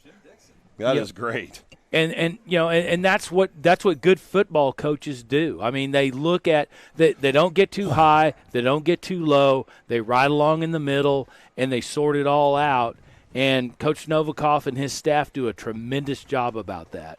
Indeed, they do, and they will have this team in prime condition for next week's matchup as the Panthers travel to Fort Worth and face off against Fort Worth Nolan Catholic. And updating you on scores in TAPS District 1 Division 1 here this evening, a final score from just up the road at Prestonwood Christian. Prestonwood Christian Lions 63, Nolan Catholic Vikings 12. So Nolan Catholic taking a severe defeat here this evening at the hands of Prestonwood Christian. And another final from just up the road at Trinity Christian Addison. The Trinity Christian Addison Trojans 10, Bishop Lynch Friars 6. So Trinity Christian with the victory over Bishop Lynch by a score of 10-6. They notched their second victory of the season, and this sets up a very interesting game next Friday night at Doscassil Stadium between a Panther team that is just rolling and a Nolan Catholic Viking team at 0-7 that is just reeling. Yeah, I mean, and as you're going in and you're kind of game planning, again, Coach Novikov said hadn't looked at a stitch of film. So you're going in and you're wondering, okay, is this a repeat of this week? But, there's a lot more on the line, trust me, because, it is a district game, and a lot of it is just how the table's set for the playoffs. And, again, Parish is set up. I mean, they're basically injury-free. They filled the holes of the season ending injuries. They have, I would say on wideouts or receivers, they have an entire suite of tools. I would say probably five confident go-tos, and that's not something that we saw week one. No. Out of the backfield, you have 2 to 3 confident go-tos. And that doesn't speak to the talent of these running backs. It speaks to the talent at the line. It does indeed. And those guys up front, and they don't get the credit. We don't use we're not saying their names every play. We're not giving them accolades. But those guys as a unit, both offensively and defensively, are those guys are on sync. Indeed, and you've got to give Jonathan Major credit also, because he has stepped in now in 2 different positions on that offensive line. He stepped in a couple of games ago to substitute for Sam Liu, who was out with an ankle injury, and now he comes in and substitutes tonight, moving from left guard to right guard to substitute for Jacob Pequeño, who's in the concussion protocol. And you can't say enough there. I mean, not only are is the offensive line the unsung hero of what's going on here with this massive onslaught by the Panther offense, but the fact that they're able to do it moving parts around speaks volumes. Yeah, I mean, you're going to Parish Episcopal. You're not a knucklehead. So this is a true statement. Yeah, so these kids can. They don't let just anybody in here. I can tell you the entrance exam and interviews that you have to pass to come to this school are not simple and not easy. Well, and these kids can adjust on the fly. They're adaptive and resourceful, and that's part of what they're getting here. That's part of what they do with this football program. But just a great night tonight. Indeed, a fantastic night here as the Panthers move on to the winning side of the ledger. For the first time this season, they've improved the record to 4 wins and 3 losses, as Cornerstone Christian will drop to 1 win and 7 losses on the season. And with that 4-3 record, 1-0 in district play in TAPS District 1 Division 1, this sets up that game next Friday night, as we'll come to you live from Doscasille Stadium in Fort Worth, as Parish will battle against Nolan Catholic. But, that seems to me like that's one of those strange games where Parish now seems to have everything worked out. They're rolling like a train, firing on all cylinders, and they're going to roll into the home field of an 0-7 team. And if the Panthers aren't careful, this is the kind of game that has trap game written all over it. Okay. Yeah, it does. Yes, you can fall into the trap. You can fall into the trap. You can fall into the trap if you fall asleep. But I think I don't anticipate that. No, I think they very well overcome that situation. I think they're ready to play, and they're just rolling downhill, trying to get the right matchup or the right setup, or where they match up best into the playoffs. And this is not uncharted territory for Coach Novikov and the Parish Panthers. No, not at all. And another team rolling very strong right now in TAPS District 1 Division 1 is the Prestonwood Christian Lions, as they now are 2-0 on the season in district play, and they have dominated both of their opponents thus far. And the way that Prestonwood Christian is rolling, and now with the Panthers getting their feet under them, the way that train is rolling, that sets up a massive collision right here at Snyder Stadium for what more than likely be the Division I District 1 championship on Friday night, November 3rd, right here at Snyder Stadium. Yeah, I could use a little excitement. I like a good matchup, and certainly something we could see down the road, and we're gonna, that's on the schedule, and we'll see what happens down the road. But certainly a good matchup. Indeed, but first business to take care of, as the Panthers will travel to Fort Worth and face off against Nolan Catholic next Friday night. And folks, we'll have that game here for you live on Game On Sports Network next Friday starting at 6:30 p.m. And Jim, as we say our goodbyes this evening, your final thoughts on tonight's game? Swagger and confidence. I think that sums it up as best as could be said. And just one more time for the folks at home, they don't like that the glass is empty. They don't like that the glass is full. They just don't like the glass. How did that go again? The glass is neither full, neither half full nor half empty. They just don't like the glass. There you go, folks. Jim Dixon, you heard it right here. So, folks, we'll see if we can't find Coach Novikov a better glass for next week as your Parish Panthers continue on this roll toward their what we hope to be a Friday night, December 1st in Waco, as they battle for their 5th consecutive TAPS Division I state championship. But work to be done before then. As we sign off tonight, we'd like to take a moment to thank everyone who made tonight's broadcast possible. The executive producer of Game On Sports is Fred Garner. Game On Sports Productions operations manager is Trevor Von Dam. Tonight's Parish Panther football game was produced and directed by Ori Holman. The sights and sounds of tonight's broadcast were brought to you by our outstanding crew: Josiah Johnson, Tyler Presley, Zach Sanders, Derek Torres, and Jeremy Beedling. Also a special thanks to our support crew back at the home office: Lisa Carrillo, Michael Gaddis, and Sarah Beasley. Folks, don't forget to join us right here on Game On Sports Network next Friday night, October 20th, as your Parish Panthers hit the road for their final away game of the regular season, traveling to Fort Worth to resume TAPS district play against the Nolan Catholic.